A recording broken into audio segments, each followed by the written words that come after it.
നാരായണ.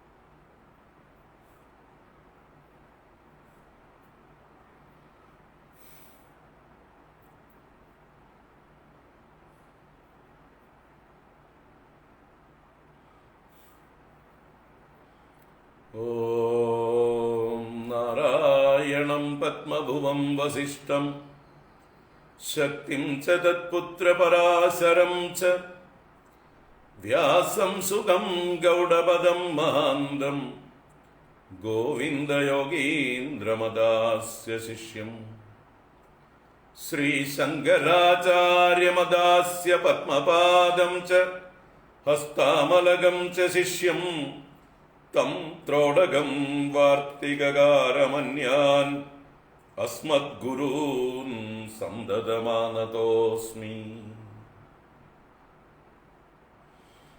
ബ്രഹ്മാനന്ദം പരമസുഖദം കേവലം ജ്ഞാനമൂർത്തിം ദ്വന്ദ്വാതീതം ഗഗനസദൃശം തത്വമസ്യാദിലക്ഷ്യം ഏകം നിത്യം വിമലമചലം സർവധീ സാക്ഷിഭൂതം ഭാവാതീതം ത്രിഗുണരഹിതം സദ്ഗുരും തം നമാമി. ഭാവാതീതം ത്രിഗുണരഹിതം സദ്ഗുരും തം നമാമി.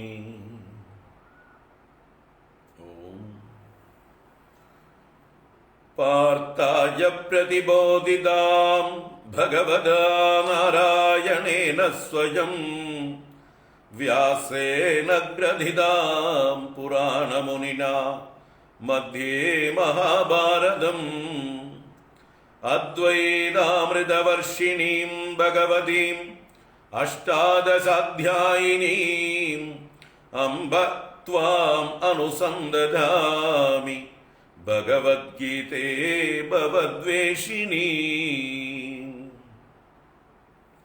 നമോസ്തു തേ വ്യാസ വിശാലബുദ്ധേ ഭുല്ലാരവിന്ദായതപത്രനേത്ര യേന ത്വയാ ഭാരതതൈലപൂർണഃ പ്രജ്വാലിതോ ജ്ഞാനമയപ്രദീപഃ. പ്രപന്നപാരിജാതായ സ്തോത്രവേത്രൈകപാണയേ ജ്ഞാനമുദ്രായ കൃഷ്ണായ ഗീതാമൃതദുഹേ നമഃ. സർവോപനിഷദോ ഗാവോ ദോഗ്ധാ ഗോപാലനന്ദനഃ പാർത്ഥോ വത്സഃ സുധീർഭോക്താ ദുഗ്ധം ഗീതാമൃതം മഹത്. വസുദേവസുതം ദേവം കംസചാണൂരമർദ്ദനം ദേവകീ പരമാനന്ദം കൃഷ്ണം വന്ദേ ജഗദ്ഗുരും. ഭീഷ്മദ്രോണതടാ ജയദ്രഥജലാ ഗാന്ധാരനീലോപലാ ശല്യഗ്രാഹവതീ കൃപേണ വഹനി കർണേന വേലാകുലാ. അശ്വത്ഥാമവികർണഘോരമകരാ ദുര്യോധനാവർത്തിനി സോത്തീർണാ ഖലു പാണ്ഡവൈരണനദീ കൈവർത്തക കേശവഃ. പാരാശര്യവചഃ സരോജമമലം ഗീതാർത്ഥഗന്ധോത്കടം നാനാഖ്യാനകേസരം ഹരികഥാ സംബോധനാബോധിതം. ലോകേ സജ്ജന ഷട്പദൈർ അഹരഹർ പേബീയമാനം മുദാ ഭൂയാത് ഭാരത പങ്കജം കലിമല പ്രധ്വംസി നഃ ശ്രേയസേ. മൂകം കരോതി വാചാലം പങ്കും ലംഘയതേ ഗിരിം യത്കൃപാതമഹം വന്ദേ പരമാനന്ദമാധവം. യം ബ്രഹ്മാ വരുണേന്ദ്രരുദ്രമരുതഃ സ്തുന്വന്തി ദിവ്യൈസ്തവൈഃ വേദൈഃ സാംഗപദക്രമോപനിഷദൈഃ ഗായന്തി യം സാമഗാഃ ധ്യാനാവസ്ഥിത തദ്ഗതേന മനസാ പശ്യന്തി യം യോഗിനോ യസ്യാന്തം ന വിദുഃസുരാസുരഗണാഃ ദേവായ തസ്മൈ നമഃ. യസ്യാന്തം ന വിദുഃസുരാസുരഗണാഃ ദേവായ തസ്മൈ നമഃ.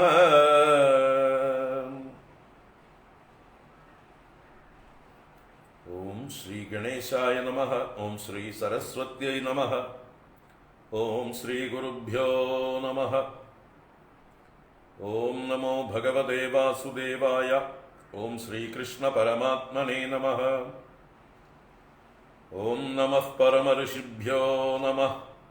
പരമഋഷിഭ്യഃ.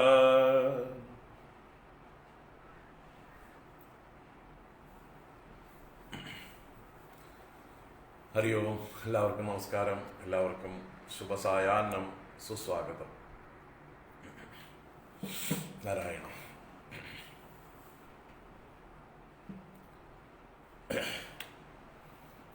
ശ്രീമദ് ഭഗവത്ഗീത, ഇന്നലെ നമ്മളതിൻ്റെ 1-ാം അധ്യായത്തിലേക്ക് പ്രവേശിച്ചു.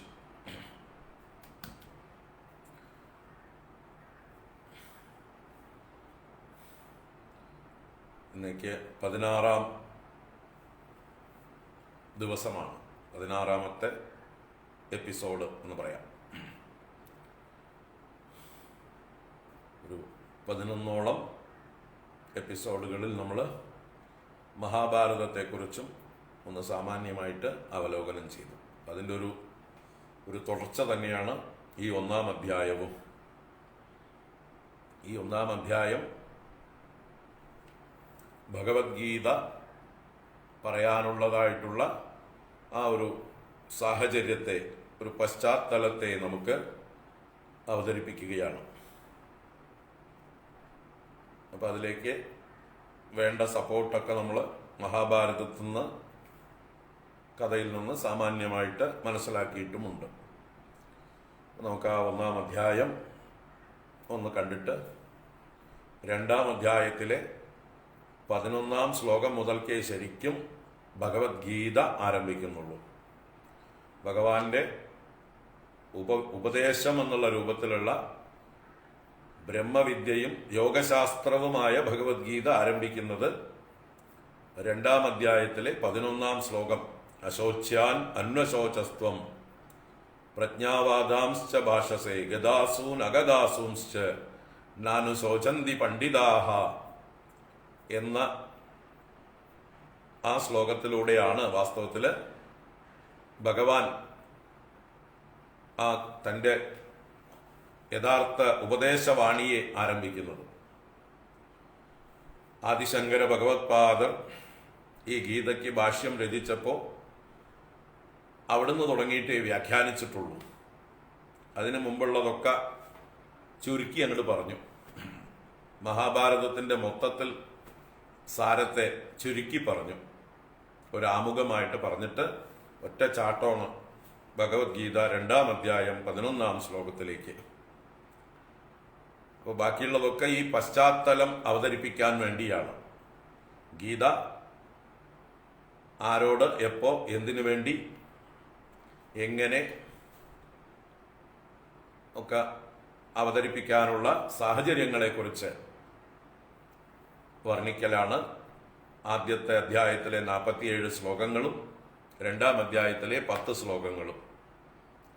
57 ശ്ലോകങ്ങളെ കൊണ്ട് ഭഗവത്ഗീതയുടെ ആ ഒരു പ്രസക്തിയെക്കുറിച്ച്, ആവശ്യകതയെക്കുറിച്ച്,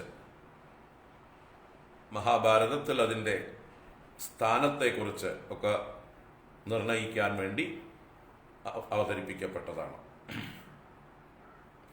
നമ്മൾ ഇന്നലെ തുടങ്ങി വെച്ചു, 3 ശ്ലോകങ്ങൾ കണ്ടു. നമുക്ക് തുടരാം.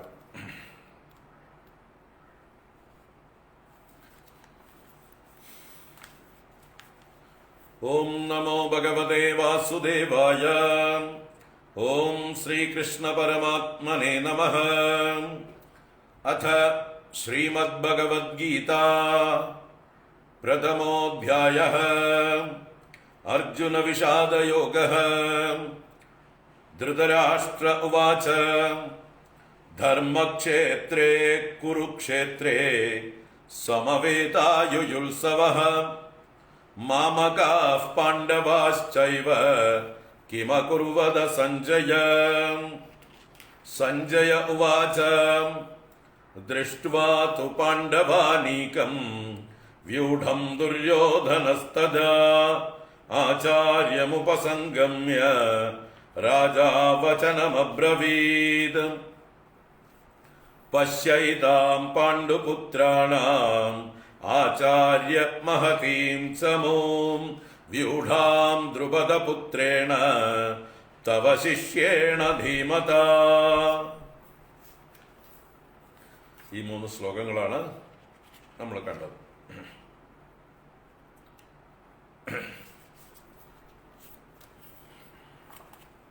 ഭഗവത്ഗീത 1-ാം അധ്യായം അർജുന വിഷാദയോഗം എന്നാണ് അതിൻ്റെ പേര്. കാരണം അതിൽ പ്രധാനമായും അവതരിപ്പിക്കപ്പെടുന്നത് അർജുനന്റെ വിഷാദവും വിലാപവും കാര്യകാരണസഹിതം അർജുനൻ തന്നെ സ്വയം അവതരിപ്പിക്കുന്നതാണ്. അതിനെ വ്യാസൻ മഹാഭാരതത്തിൽ എഴുതി വച്ചിരിക്കുന്നു നമുക്ക് കാണാൻ വേണ്ടി. ഈ അർജുനന്റെ അവസ്ഥ ലോകത്തിൽ ആർക്കും വരാം. അനേക സാഹചര്യങ്ങളിലുണ്ടാവാം. നമ്മളൊക്കെ പല സന്ദർഭങ്ങളിലും അർജുനൻ കടന്നുപോയതായിട്ടുള്ള ഈ ഒരു മാനസികാവസ്ഥയിലൂടെ, ഈ സംഘർഷങ്ങളിലൂടെ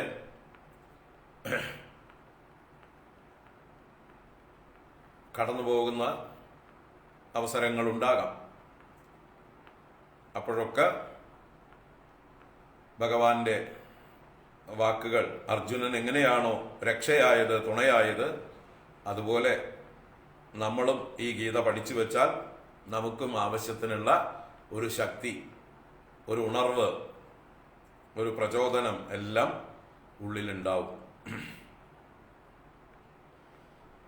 നമ്മുടെ ഉള്ളില് ആ ഒരു അറിവിന്റെ ശക്തി എപ്പോഴും സംഭരിച്ചു വെക്കണം. എപ്പോഴാണ് ആവശ്യം വരിക എന്ന് പറയാൻ പറ്റില്ല. എപ്പോഴാണ് നമ്മൾ തളർന്നു പോവുക, ഏത് സാഹചര്യമാണ് നമ്മളെ വല്ലാതെ വിവശരാക്കുക എന്ന് പറയാനാവില്ല. അപ്പോ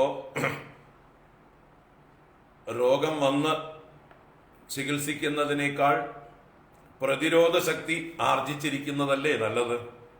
രോഗം വരാതെ നോക്കാനുള്ളതായിട്ടുള്ള പ്രതിരോധ ശക്തി ഓരോരുത്തരും ആർജിച്ചിരുന്നാൽ അവരെ രോഗങ്ങൾ ബാധിക്കില്ല.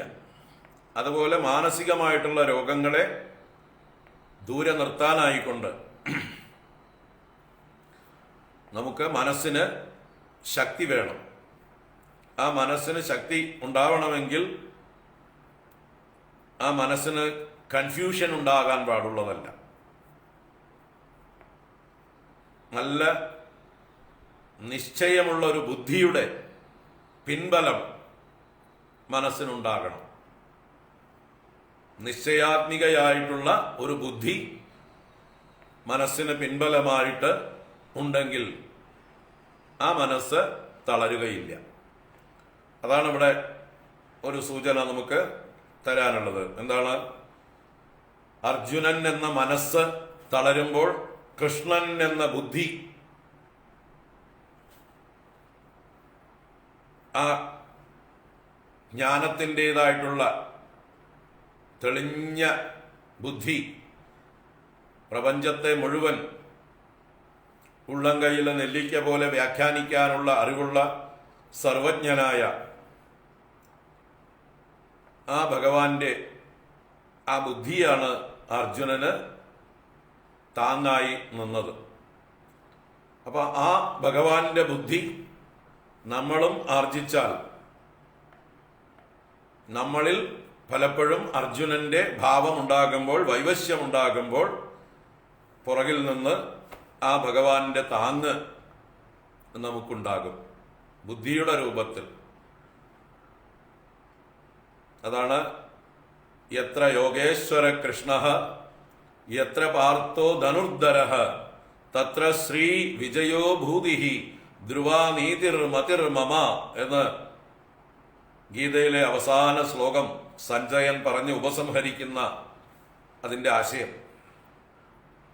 എവിടെയാണോ യോഗേശ്വരനായ കൃഷ്ണനുള്ളത് എന്ന് പറഞ്ഞാൽ ആരുടെ മനസ്സിലാണോ, ആരുടെ ബുദ്ധിയിലാണോ ആ യോഗേശ്വരനായ ഭഗവാന്റെ അറിവ്, സർവജ്ഞത ആരുടെ കൂടെയാണോ ഉള്ളത്, യത്ര പാർത്ഥോ ധനുർധരഃ, എവിടെയാണോ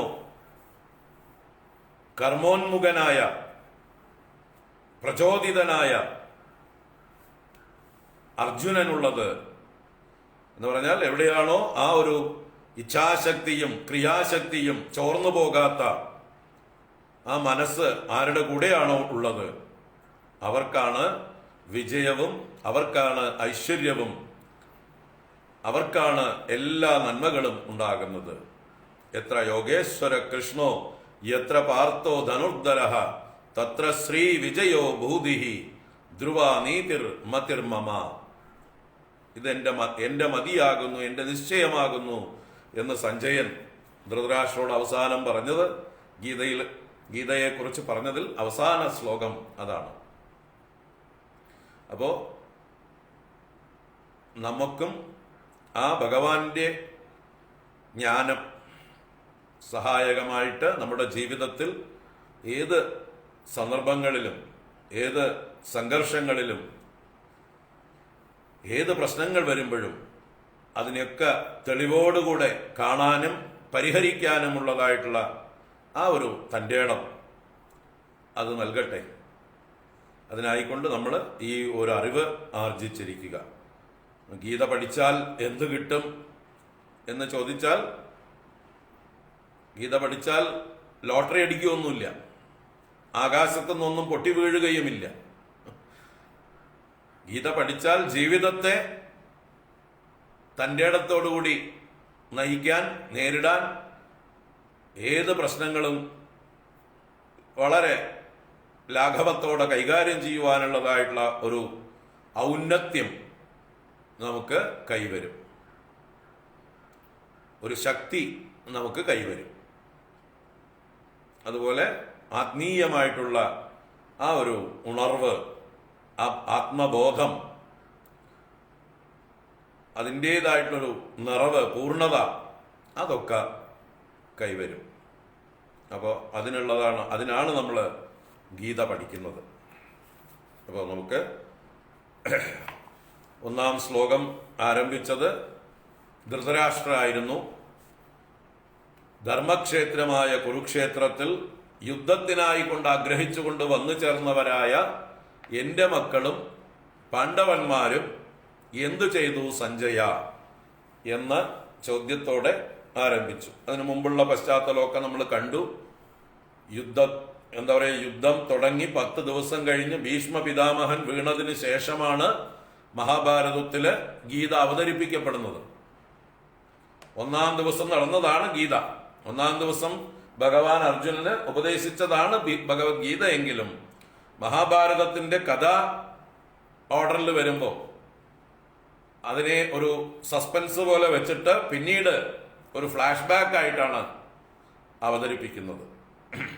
10 ദിവസം കഴിഞ്ഞിട്ട് ഭീഷ്മർ വീണപ്പോൾ നടന്നതായിട്ടുള്ള കാര്യങ്ങളെക്കുറിച്ച് വിസ്തരിച്ച് പറഞ്ഞതായിട്ടുള്ള സന്ദർഭത്തിൽ കൂടുതൽ വിസ്തരിച്ച് ആവശ്യപ്പെട്ടതായിട്ടുള്ള ധൃതരാഷ്ട്രക്കായിക്കൊണ്ട് സഞ്ജയൻ പറഞ്ഞു കൊടുക്കുന്നതാണ് ആ ഭഗവത്ഗീതോപദേശം. അപ്പോ അതിന് സഞ്ജയൻ മറുപടി പറഞ്ഞു. പാണ്ഡവന്മാരുടെ വ്യൂഹമാക്കപ്പെട്ട സൈന്യത്തെ കണ്ടിട്ട് ദൃഷ്ട്വാ ദുര്യോധനഃ തഥാ രാജാ ദുര്യോധനഃ, രാജാവായിട്ടുള്ള ദുര്യോധനൻ അപ്പോൾ ആചാര്യം ഉപസംഗമ്യ വചനം അബ്രവീത്, ദ്രോണാചാര്യരെ സമീപിച്ചുകൊണ്ട് ഈ വാക്കുകളെ പറഞ്ഞു എന്നാണ്. അപ്പൊ ഇവിടെ സൈന്യത്തെ സൂചിപ്പിക്കുന്ന 2 പദങ്ങൾ കണ്ടു നമ്മൾ. അനീകം എന്നും ചമു എന്നും.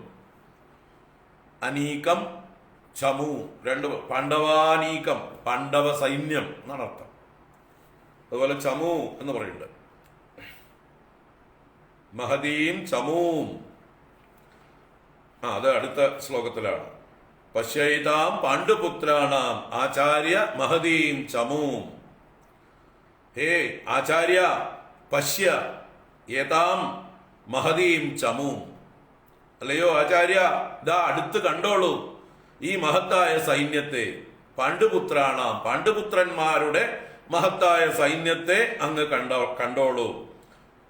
ദ്രുപദപുത്രേണ തവ ശിഷ്യേണ ധീമതാ വ്യൂഢാം. ബുദ്ധിമാനായ അങ്ങയുടെ ശിഷ്യനായ ദ്രുപദപുത്രനാൽ ദൃഷ്ടദ്യുമ്നാൽ വ്യൂഹമാക്കപ്പെട്ടതായിട്ടുള്ള, വജ്രവ്യൂഹത്തിൽ ചമയ്ക്കപ്പെട്ടിരിക്കുന്നതായിട്ടുള്ള ആ സൈന്യത്തെ ചമൂം പശ്യ, ചമുവിനെ കണ്ടാലും എന്ന് പറയുന്നുണ്ട്.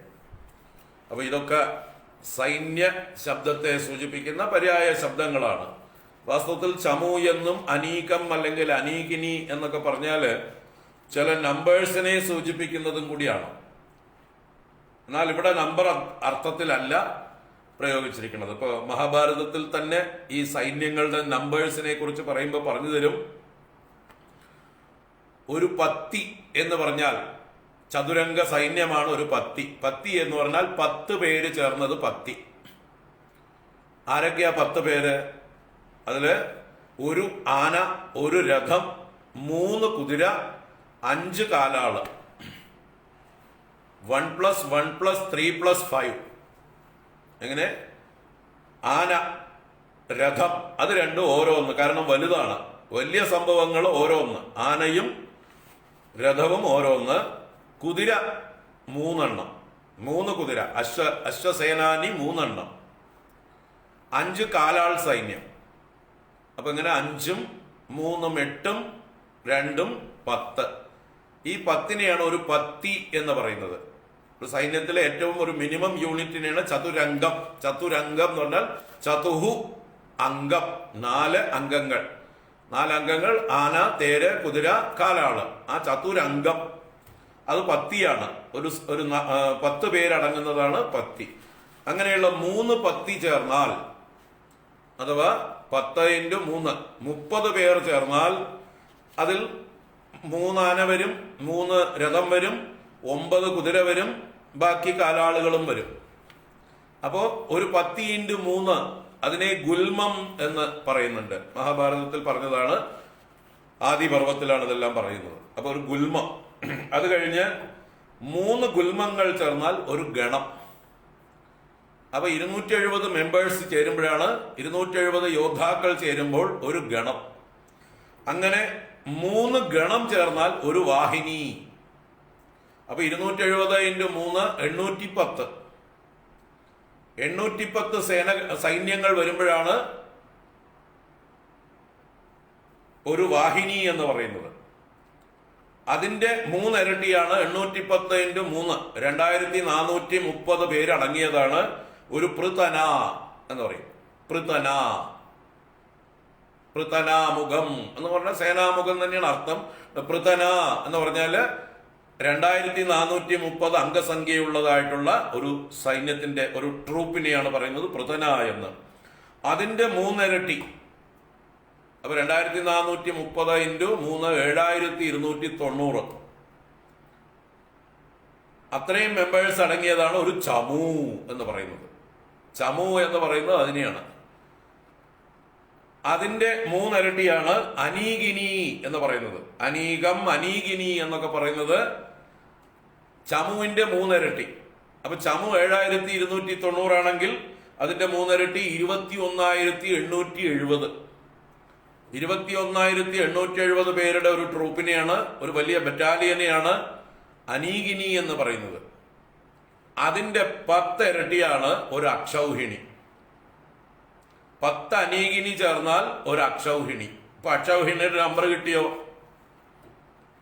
21870 × 10. ഒരു 0 കൂടി കൂട്ടിയാൽ മതി. 2,18,700 പേര്.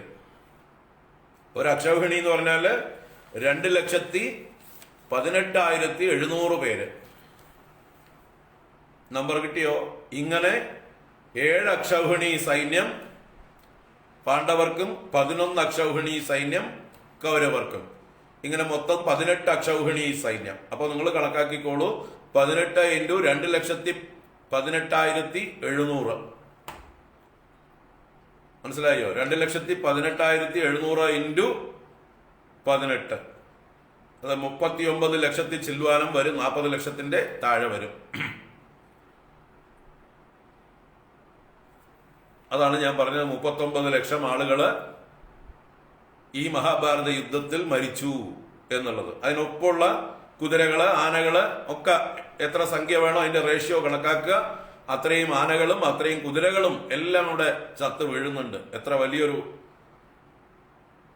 വേസ്റ്റ്, എത്ര വലിയൊരു നഷ്ടം, ലോകത്തിന് എത്ര വലിയ നാശനഷ്ടം എന്ന് ചിന്തിക്കാൻ വേണ്ടിയിട്ടാണ് നമ്മൾ ഇത്രയും പറഞ്ഞത്. ഇത് മഹാഭാരതത്തിലുള്ള ശ്ലോകങ്ങളാണ്. ഏകോ രഥോ ഗജശ്ചൈകോ നരാഹ് പഞ്ചപദാദയഃ ത്രയശ്ച തുരകാസ്തജ്ഞൈഃ പത്തിരിത്യഭിധീയതേ. പത്തി എന്ന് പറയുന്നതിനെ കുറിച്ചാണ് പറഞ്ഞത്. ഏകോ രഥോ, ഒരു രഥം, ഗജശ്ച ഏകഃ, ഒരു ഗജം, നരാഹ പഞ്ച, 5 നരന്മാർ, പദാദയഃ കാലാളുകളായിട്ട്, ത്രയശ്ച തുരകാഹ 3 തുരകങ്ങൾ, 3 കുതിരകൾ. അങ്ങനെ ആവുമ്പോൾ അതിനെക്കുറിച്ച് അറിയുന്നവർ തജ്ഞൈഹി പത്തിരിതി അഭിധീയതേ, ഒരു പത്തി എന്ന് ഇതിനെ വിളിക്കുന്നു. അങ്ങനെ പത്തിന്തു ത്രിഗുണാമേധാമാഹു സേനാമുഖം ബുധാഹ. ആ പത്തിയുടെ 3 എണ്ണമാണ്, 3 ഇരട്ടിയാണ് സേനാമുഖം. പിന്നെ ത്രീണി സേനാമുഖാന്നി ഏകോ ഗുൽമ ഇത്യഭിധീയതേ. 3 സേനാമുഖങ്ങളാണ് ഗുൽമം എന്ന് വിളിക്കപ്പെടുന്നത്. 3 ഗുൽമങ്ങൾ ഗണം എന്നറിയപ്പെടുന്നു. അതിന്റെ ഗണാഹ ത്രയഃ വാഹിനി ആണ്. ത്രീണി സേനാമുഖാന്യേകോ ഗുൽമ ഇത്യഭിധീയതേ. ത്രയോ ഗുൽമ ഗണോ നാമ വാഹിനി തു ഗണാഹ ത്രയഃ. സ്മൃത തിസ്രസ്തു വാഹിന്യഃ പ്രതനേതി വിചക്ഷണൈഃ. 3 വാഹിനികൾ കൂടുമ്പോൾ പ്രതന എന്ന് പറയുന്നു. ചമൂസ്തു പ്രതനാ തിസ്രഃ. ചമു എന്ന് പറയുന്നത് 3 പ്രതനകൾ ചേരുമ്പോഴാണ്. തിസ്രസ് ചമ്വസ്തു അനീകിനി. 3 ചമുകൾ ചേരുമ്പോൾ ഒരു അനീകിനി. അനീകിനിയും ദശഗുണാം പ്രാഹുരക്ഷൗഹിണീം ബുധാഹ. അനീകിനിയുടെ ദശഗുണമാണ് ഒരു അക്ഷൗഹിണി എന്ന് അതിനെക്കുറിച്ച് അറിയുന്ന ബുധന്മാർ പറഞ്ഞിരിക്കുന്നു.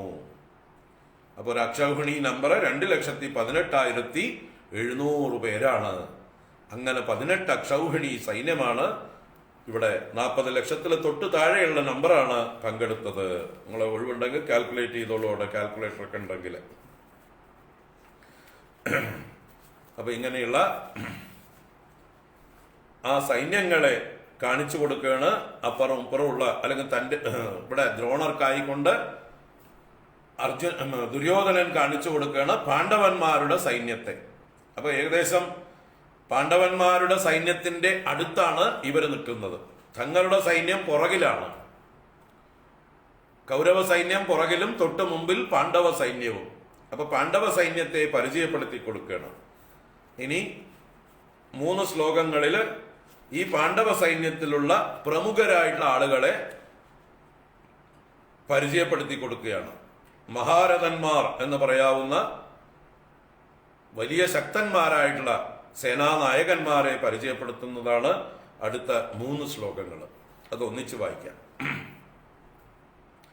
അത്ര ശൂരാ മഹേശ്വാസാഃ ഭീമാർജുന സമായുധി യുയുധാനോ വിരാടശ്ച ദ്രുപദശ്ച മഹാരഥഃ ദൃഷ്ടകേതുശ്ചേകിതാനഃ കാശിരാജശ്ച വീര്യവാൻ പുരുജിത് കുന്തിഭോജശ്ച ശൈബ്യശ്ച നരപുംഗവഃ യുധാമന്യുശ്ച വിക്രാന്തഃ ഉത്തമൗജാശ്ച വീര്യവാൻ സൗഭദ്രോ ദ്രൗപദേയാശ്ച സർവയേവ മഹാരഥാഃ. ഈ 3 ശ്ലോകങ്ങൾ തുടർച്ചയായിട്ടുള്ള ആശയമാണ്, പരസ്പരം ബന്ധപ്പെട്ടിരിക്കുന്നു. അന്വയിക്കുമ്പോൾ 3 വേണം. അതുകൊണ്ട് 3 ഒന്നിച്ചു ചൊല്ലി. അത്ര ശൂരാ മഹേശ്വാസാഃ ഭീമാർജുന സമായുധി യുയുധാനോ വിരാടശ്ച ദ്രുപദശ്ച മഹാരഥഃ ദൃഷ്ടകേതുശ്ചേകിതാനഃ കാശിരാജശ്ച വീര്യവാൻ പുരുജിത് കുന്തിഭോജശ്ച ശൈബ്യശ്ച നരപുംഗവഃ യുധാമന്യുശ്ച വിക്രാന്തഃ ഉത്തമൗജാശ്ച വീര്യവാൻ സൗഭദ്രോ ദ്രൗപദേയാശ്ച സർവ ഏവ മഹാരഥാഃ.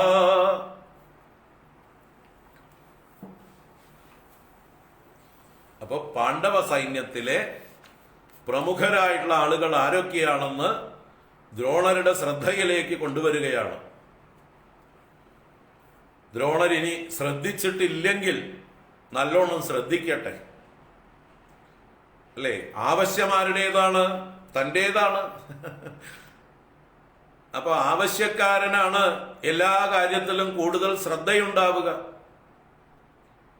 എല്ലാ കാര്യത്തിലും നല്ല പോലെ മനസ്സിരുത്തി കാര്യങ്ങളിൽ നല്ലോണം ഇൻവോൾവ് ചെയ്ത് ഓരോന്നിലും ഡീറ്റെയിൽ ആയിട്ട് പഠിക്കുന്നത് ആരാണ്? ആർക്കാണോ ഏത് കാര്യത്തിലാണോ ആവശ്യമുള്ളത് അവരാണ്. അല്ലേ? ഇപ്പൊ ഒരു ബിസിനസ് എന്ന് പറയുക, ആ ബിസിനസ്സിൽ മുതൽ മുടക്കിയവർക്കേ അതിനെക്കുറിച്ച് കൂടുതൽ ആദിയുണ്ടാവുള്ളൂ. അവര് അതിനെക്കുറിച്ച് എപ്പോഴും ഡീറ്റെയിൽ ആയിട്ട് വാച്ച് ചെയ്തുകൊണ്ടിരിക്കും, സൂക്ഷ്മമായിട്ട് നിരീക്ഷണം ചെയ്യും, എല്ലാ കാര്യങ്ങളിലും അവരുടെ കണ്ണെത്തും.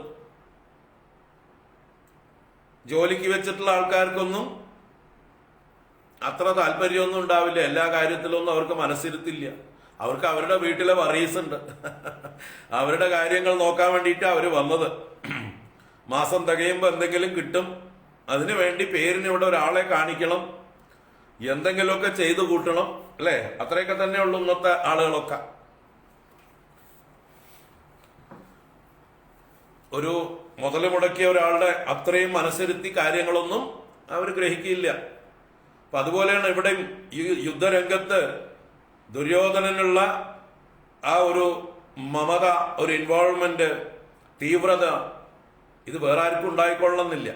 അതുകൊണ്ട് തന്നെ ദ്രോണാചാര്യരുടെ ശ്രദ്ധയിലേക്ക് ഈ പാണ്ഡവന്മാരുടെ സൈന്യത്തിൽ ആരൊക്കെയാണ് വമ്പന്മാരുള്ളത്, അവരെ പ്രത്യേകമായിട്ട് കരുതലോടെ ഇരിക്കണം, ജാഗ്രത വേണം, ഇവരെയൊക്കെയാണ് അങ്ങേക്ക് നേരിടാനുള്ള ആൾക്കാര്, ഇത് കുട്ടിക്കളിയല്ല എന്നുള്ള രീതിയിൽ അദ്ദേഹത്തിന്റെ ഉള്ളില് തീവ്രമായിട്ടുള്ള ആ ഒരു ഉത്തരവാദിത്വ ബോധം ഉണ്ടാക്കാൻ, അതുപോലെ മുമ്പേ പറഞ്ഞ ദൃഷ്ടദ്യുമ്നോടും ദ്രുപദനോടുള്ളതായിട്ടുള്ള അദ്ദേഹത്തിന്റെ വൈരാഗ്യത്തെ ഒന്നുകൂടെ ആളിക്കത്തിക്കാനും അങ്ങനെ തനിക്ക് വേണ്ടി തീവ്രമായിട്ട് യുദ്ധം ചെയ്യാൻ പ്രേരിപ്പിക്കാനും, അതാണ് അവിടെ ദുര്യോധനന്റെ ഉദ്ദേശ്യം. ദ്രോണാചാര്യര് ശരിക്കും യുദ്ധം ചെയ്താൽ പാണ്ഡവന്മാർക്ക് മുമ്പിൽ നിൽക്കാൻ പറ്റില്ല.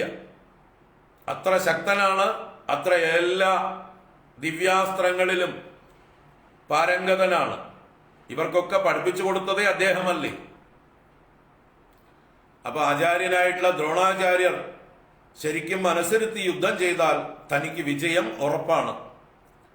ഭീഷ്മ പിതാമഹനെ ചെറിയ സംശയം എപ്പോഴുണ്ട്. ആർക്ക്? ദുര്യോധനന്. കാരണം ഭീഷ്മ പിതാമഹൻ പാണ്ഡവന്മാരോട് അല്പം കൂറുള്ള ഒരു മമത കാണിക്കുന്ന, വാത്സല്യം കാണിക്കുന്ന ആളാണ്. അത് പല സന്ദർഭങ്ങളിലും ദുര്യോധനന് നല്ലോണം തോന്നിയിട്ടുണ്ട്. അതുകൊണ്ട് അദ്ദേഹത്തെ വിശ്വസിക്കാൻ കൊള്ളില്ല. പാണ്ഡവന്മാരോട് ചിലപ്പോൾ അദ്ദേഹം വിട്ടുവീഴ്ച ചെയ്തു എന്ന് വരും, തീവ്രമായിട്ട് യുദ്ധം ചെയ്തു എന്ന് വരില്ല. അപ്പൊ തനിക്കിപ്പോ ഭീഷ്മരേക്കാൾ വിശ്വസിക്കാവുന്നതും ആശ്രയിക്കാവുന്നതും അത് ദ്രോണനും കർണനും അശ്വത്ഥാമാവുമാണ്. 3 പേരാണ് ഏറ്റവും വിശ്വസിക്കാവുന്ന. ദുര്യോധനന് ഏറ്റവും തന്റെ പക്ഷത്ത് നിന്ന് ശക്തമായിട്ട് യുദ്ധം ചെയ്യുമെന്ന് ഉറപ്പുള്ള ആള്. അതിൽ കർണനെയും അശ്വത്ഥാമാവിനെയും പ്രത്യേകിച്ചൊന്നും പറഞ്ഞു ഇതാക്കേണ്ട ആവശ്യമില്ല. കാരണം അവര് ചിരകാലമായി ദുര്യോധനന്റെ കൂടെ നടന്ന് അതേ ബുദ്ധിയാണ്. പാണ്ഡവന്മാരോട് എന്തെന്നില്ലാത്ത വൈരാഗ്യവും ശത്രുതയും ഇവർ 2 പേരുടെ ഉള്ളിലും നല്ലതുപോലെ വളർത്തി വെച്ചിട്ടുണ്ട് ദുര്യോധനൻ. അതുകൊണ്ട് അവരെക്കുറിച്ച് അദ്ദേഹത്തിന് ശങ്കയില്ല. അപ്പൊ ദ്രോണനെ മാത്രമാണ്, ദ്രോണന് പാണ്ഡവന്മാരോട് എപ്പോഴും ബഹുമാനവും മമതയും ശിഷ്യന്മാരെന്നുള്ള, നല്ല ശിഷ്യന്മാരെന്നുള്ള വാത്സല്യവുമുണ്ട്. അർജുനനെയാണ് അദ്ദേഹത്തിന് ഏറ്റവും പ്രിയപ്പെട്ട ശിഷ്യൻ. ഭീമനെയും അദ്ദേഹം പുകഴ്ത്തി പറയാറുണ്ട്. പലപ്പോഴും ദുര്യോധനനോട് പറയാറുണ്ട്, അർജുനനെ കണ്ടു പഠിക്ക്, ഭീമനെ കണ്ടു പഠിക്ക് എന്ന്. കാരണം ഈ അഭ്യാസം ചെയ്യുന്ന സന്ദർഭത്തിലൊക്കെ ഭീമൻ ഗദായുദ്ധത്തിൽ ദുര്യോധനെ തോൽപ്പിച്ചിട്ടേ ഉള്ളൂ. എപ്പോഴും ഭീമനും ദുര്യോധനും കൂടി ഗദായുദ്ധം മത്സരിക്കും. അപ്പോഴൊക്കെ ഭീമൻ ദുര്യോധനെ തോൽപ്പിച്ചിട്ടേ ഉള്ളൂ. അപ്പോഴൊക്കെ ദ്രോണൻ ഇവരെ രണ്ടുപേരെയാണ് ഉദാഹരണമായിട്ട് പറയുക, അല്ലെ? ക്ലാസ്സിൽ നമ്പർ 1 ആയിട്ടുള്ള കുട്ടികൾ. അപ്പൊ അവരെ കണ്ട് പഠിക്ക് എന്ന് നമ്മൾ ഇന്നത്തെ അധ്യാപകരും പറയില്ലേ? നമ്മുടെ ക്ലാസ്സിൽ ലീഡേഴ്സ് ആയിരിക്കുന്ന നല്ല കുട്ടികൾ, പഠിക്കുന്ന കുട്ടികളെ നോക്കി മറ്റു കുട്ടികളോട് പറയില്ലേ, നിങ്ങൾ അവരെ പോലെ ആവാൻ നോക്കൂ, അവരെ കണ്ടു പഠിക്കൂ, അവരെത്ര നല്ല കുട്ടികൾ, അനുസരണയുള്ളവർ, അവരെത്ര ശ്രദ്ധിക്കുന്നു, അവരെത്ര നന്നായിട്ട് ഹോംവർക്ക് ചെയ്തിട്ട് വരുന്നു, അവരെ പോലെ പഠിക്കൂ എന്ന് പറയുന്നത് പോലെ എപ്പോഴും ഭീമ അർജുനന്മാരെ ദ്രോണാചാര്യർ പുകഴ്ത്തി പറയുകയും അധികം വാത്സല്യം കാണിക്കുകയും ചെയ്യുന്നത് ദുര്യോധന അനുഭവമാണ്. അപ്പൊ അതുകൊണ്ട് തന്നെ അദ്ദേഹത്തിനെ ഒന്നുകൂടെ മനസ്സിരുത്താൻ പ്രേരിപ്പിക്കണം. പാണ്ഡവന്മാരോട് അദ്ദേഹത്തിന് വൈരാഗ്യം വളർത്തണം. അതിന് ദ്രുപദനെയും ദൃഷ്ടദ്യുമ്നെയും പ്രത്യേകം എടുത്തെടുത്ത് പറയുന്നത് അദ്ദേഹത്തിന്റെ ഉള്ളിലുള്ള ആ വൈരാഗ്യം ഒന്നുകൂടെ വളർത്താൻ വേണ്ടിയിട്ടാണ്. അപ്പൊ ഇവിടെ എടുത്തു പറയണു, അത്ര ശൂരാ മഹേശ്വാസാഃ ഭീമാർജുന സമായുധി. അത്ര എന്ന് പറയുമ്പോ ഇവിടെ എന്നാണ് അർത്ഥം. ഇവിടെ എന്ന് പറഞ്ഞാൽ ഏറ്റവും സമീപത്ത് നിന്നുകൊണ്ടാ പറയുന്നത്. ഈ സൈന്യത്തിൽ, പാണ്ഡവ സൈന്യത്തിൽ എന്നർത്ഥത്തില് ശൂരാഹ, നല്ല ശൂരന്മാരുണ്ട്. ശൂരന്മാരെന്ന് പറഞ്ഞാൽ യാതൊരു ദയാദാക്ഷിണ്യവുമില്ലാതെ ക്രൂരമായി ഹിംസ ചെയ്യുന്നവർ എന്നാണ് അർത്ഥം. ശൃണതി ഇതി ശൂരഹ എന്നാണ്, ശൃണതി എന്നാണ് ക്രിയാരൂപം. ഹിംസിക്കുന്നു എന്നാണ് അർത്ഥം. അപ്പൊ ഹിംസിക്കാൻ മടിയില്ലാത്തവർ, എന്ത് ഹിംസ ചെയ്യാനും മടിയില്ലാത്തവരെയാണ് ശൂരന്മാർ എന്ന് പറയുന്നത്. രാജാക്കന്മാർക്ക് ആ മടി ഉണ്ടാവാൻ പാടില്ല, കൈയറപ്പുണ്ടാവാൻ പാടില്ല. അസ്ത്രം പ്രയോഗിക്കാൻ, ആയുധങ്ങൾ പ്രയോഗിക്കാൻ, ശത്രുവിനെ വെട്ടി വീഴ്ത്താൻ ഒരു ദാക്ഷിണ്യവും ഉണ്ടാവാൻ പാടില്ല. അതിനാണ് ശൗര്യം എന്ന് പറയുന്നത്. ആ ശൗര്യമുള്ളവനാണ് ശൂരൻ. ശൂരസ്യ ഭാവഃ ശൗര്യം. അപ്പൊ ശൂരത്വം, ആ ദാക്ഷിണ്യമില്ലായ്മ, ദയയില്ലായ്മ,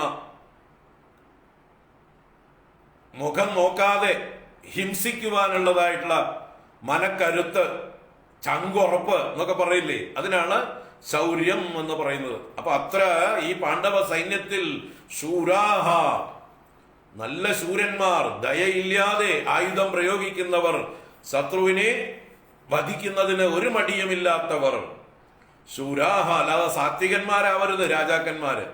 രാജാക്കന്മാര് സാത്വികന്മാരായാൽ യുദ്ധത്തിൽ പരാജയപ്പെടും, ഉറപ്പാണ്. അപ്പോൾ യുദ്ധരംഗത്ത് വരുമ്പോൾ ശൗര്യം തന്നെ വേണം. അതിനു വേണ്ടിയിട്ടാണ് രാജാക്കന്മാർക്ക് നായാട്ടൊക്കെ അനുവദിച്ചിരിക്കുന്നത്. അവർ മൃഗയാവിനോദം അനുവദിച്ചിരിക്കുന്നത് അവരുടെ ഉള്ളിലുള്ള ആ ക്രൗര്യം, ഹിംസാ സ്വഭാവം പോകാതിരിക്കാൻ വേണ്ടിയിട്ടാണ്. ആ കൈ അറയ്ക്കാൻ പാടില്ല, കൈ വിറയ്ക്കാൻ പാടില്ല ആയുധങ്ങൾ പ്രയോഗിക്കുമ്പോൾ. രക്തം കാണുമ്പോൾ അവർക്ക് മോഹാത്സ്യം വരാൻ പാടില്ല. അപ്പൊ അതിനു വേണ്ടിയിട്ടാണ് നായാട്ടിന് പൊക്കോളാൻ പറഞ്ഞിരിക്കുന്നത്. എപ്പോഴും യുദ്ധമില്ലാത്തതായിട്ടുള്ള സമയത്ത് ഈ കൈ അറപ്പ് മാറാനായിക്കൊണ്ട് ആയുധങ്ങൾ പ്രയോഗിച്ച് മൃഗങ്ങളെ ഹിംസിച്ച്, ക്രൂര മൃഗങ്ങളെ ഹിംസിച്ച് ആ ഒരു അറപ്പ് മാറ്റണം, മനസ്സിന് കരുത്തുണ്ടാവണം. അവരെയാണ് ശൂരന്മാരെന്ന് പറയുക. അപ്പൊ അതാണ് ക്ഷത്രിയ സ്വഭാവം. ക്ഷത്രിയന്മാർക്ക് ആ സ്വഭാവം വേണം താനും, എന്നാലേ യുദ്ധത്തിൽ ജയിക്കാൻ പറ്റുള്ളൂ. അപ്പോ അത്ര ശൂരാഹ, ആ സൈന്യത്തിൽ ശൂരന്മാരുണ്ട്. മഹേശ്വാസാഹ, മഹേശ്വാസാഹ എന്ന് പറഞ്ഞാൽ ഇഷു എന്ന് പറഞ്ഞാൽ അമ്പ്, അതിനെ അസിക്കുന്നത് ഇശ്വാസം. ഇഷൂൻ അസതീതി ഇശ്വാസഹ. എന്താണ് അസിക്കുക എന്ന് പറഞ്ഞാൽ വിക്ഷേപിക്കുക, എറിയുക എന്നൊക്കെ അർത്ഥമാണ്. അമ്പുകളെ പ്രയോഗിക്കുന്നത് എവിടെ കൊണ്ടാണ്? വില്ലുകൊണ്ടാണ്, അല്ലെ? വില്ലിൽ നിന്നാണ് അമ്പ് തൊടുക്കുന്നത്. അപ്പോൾ തൊടുക്കുന്ന ആ വില്ലിനെയാണ് വിശ്വാസം എന്ന് പറയുന്നത്. അത് മഹത്തായത് എന്ന് വെച്ചാലോ, വലിയ വില്ലുകൾ ധരിച്ചവർ. വലിയ വില്ലുകൾ ധരിച്ചവർ കളിക്കാൻ വന്നവരല്ല. ശരിക്കും യുദ്ധത്തിന് നല്ല ശക്തിയുള്ളതായിട്ടുള്ള ദൃഢങ്ങളായിട്ടുള്ള വില്ലുകൾ നല്ലോണം വലിച്ചു കെട്ടിയ ഞാണുമായിട്ട് ഒരുങ്ങി വന്നവരാണ് മഹേശ്വാസാഹ, വലിയ വില്ലാളി വീരന്മാർ, വലിയ വില്ലുകൾ ധരിച്ചവർ. ഭീമാർജുന സമാ യുധി, യുദ്ധത്തിൽ അവരൊക്കെ തന്നെ ഭീമനും അർജുനനും തുല്യന്മാരാണ്, ആരും മോശക്കാരല്ല. അങ്ങേക്ക് ഇഷ്ടം ഭീമനെ അർജുനനെയാണല്ലോ, അപ്പൊ അവരെ പോലെ തന്നെ കരുതേണ്ടതായിട്ടുള്ള വേറെയും ആൾക്കാരുണ്ട്, അവരൊന്നും മോശക്കാരല്ല എന്ന് ആമുഖമായിട്ട് പറഞ്ഞ് ആരൊക്കെയാണ് എന്നെടുത്ത് പറയുകയാണ്. യുയുധാനോ വിരാടശ്ച ദ്രുപദശ്ച മഹാരഥഃ. ആദ്യത്തെ ശ്ലോകത്തിൽ 3 പേരാണ് പറഞ്ഞത്. യുയുധാനോ വിരാടശ്ച ദ്രുപദശ്ച മഹാരഥഃ എന്നുള്ളത് ദ്രുപദന് വിശേഷണമായിട്ട് കൊടുത്തു. അപ്പൊ യുയുധാനൻ എന്ന് പറഞ്ഞാല് യാദവന്മാരുടെ ഇടയിൽ സാത്വികി എന്ന് പറഞ്ഞ് പ്രശസ്തനായിട്ടുള്ള ഒരു യോദ്ധാവാണ്. ശ്രീകൃഷ്ണന്റെ സന്തത സഹചാരിയായി കൃഷ്ണന്റെ ബോഡി ഗാർഡായിട്ട് എപ്പോഴും നടക്കുന്ന ആളാണ് സാത്വികി. ഭയങ്കര ശക്തനാണ്. നമ്മുടെ ഉഗ്രസേന രാജാവ് നിയോഗിച്ചിരിക്കുകയാണ് സാത്വികിയെ ശ്രീകൃഷ്ണന്റെ കൂടെ നടക്കാൻ. ശ്രീകൃഷ്ണൻ സമ്മതിച്ചില്ലെങ്കിലും അറിഞ്ഞില്ലെങ്കിലും അദ്ദേഹത്തിന്റെ പുറകെ ഉണ്ടാവണം. അദ്ദേഹത്തിന് ശത്രുക്കൾ ഒരുപാടുണ്ട്, അദ്ദേഹത്തെ പലരും ആക്രമിക്കും. അതുകൊണ്ട് ശ്രീകൃഷ്ണനാണ് ഈ യാദവ വംശത്തിന്റെ തന്നെ നെടുംതൂണ്, രക്ഷകൻ. അദ്ദേഹത്തിന് ഒരു ആപത്തും പറ്റരുത് എന്ന് പറഞ്ഞുകൊണ്ട് ഉഗ്രസേന രാജാവ്, നമ്മുടെ കംസന്റെ അച്ഛൻ, അവരാണ് യാദവന്മാരുടെ രാജാവ് ദ്വാരകയിൽ, അദ്ദേഹം സാത്വികയെ പ്രത്യേകം നിയോഗിച്ചിരിക്കുകയാണ് ശ്രീകൃഷ്ണ ഭഗവാന്റെ നിഴൽ പോലെ.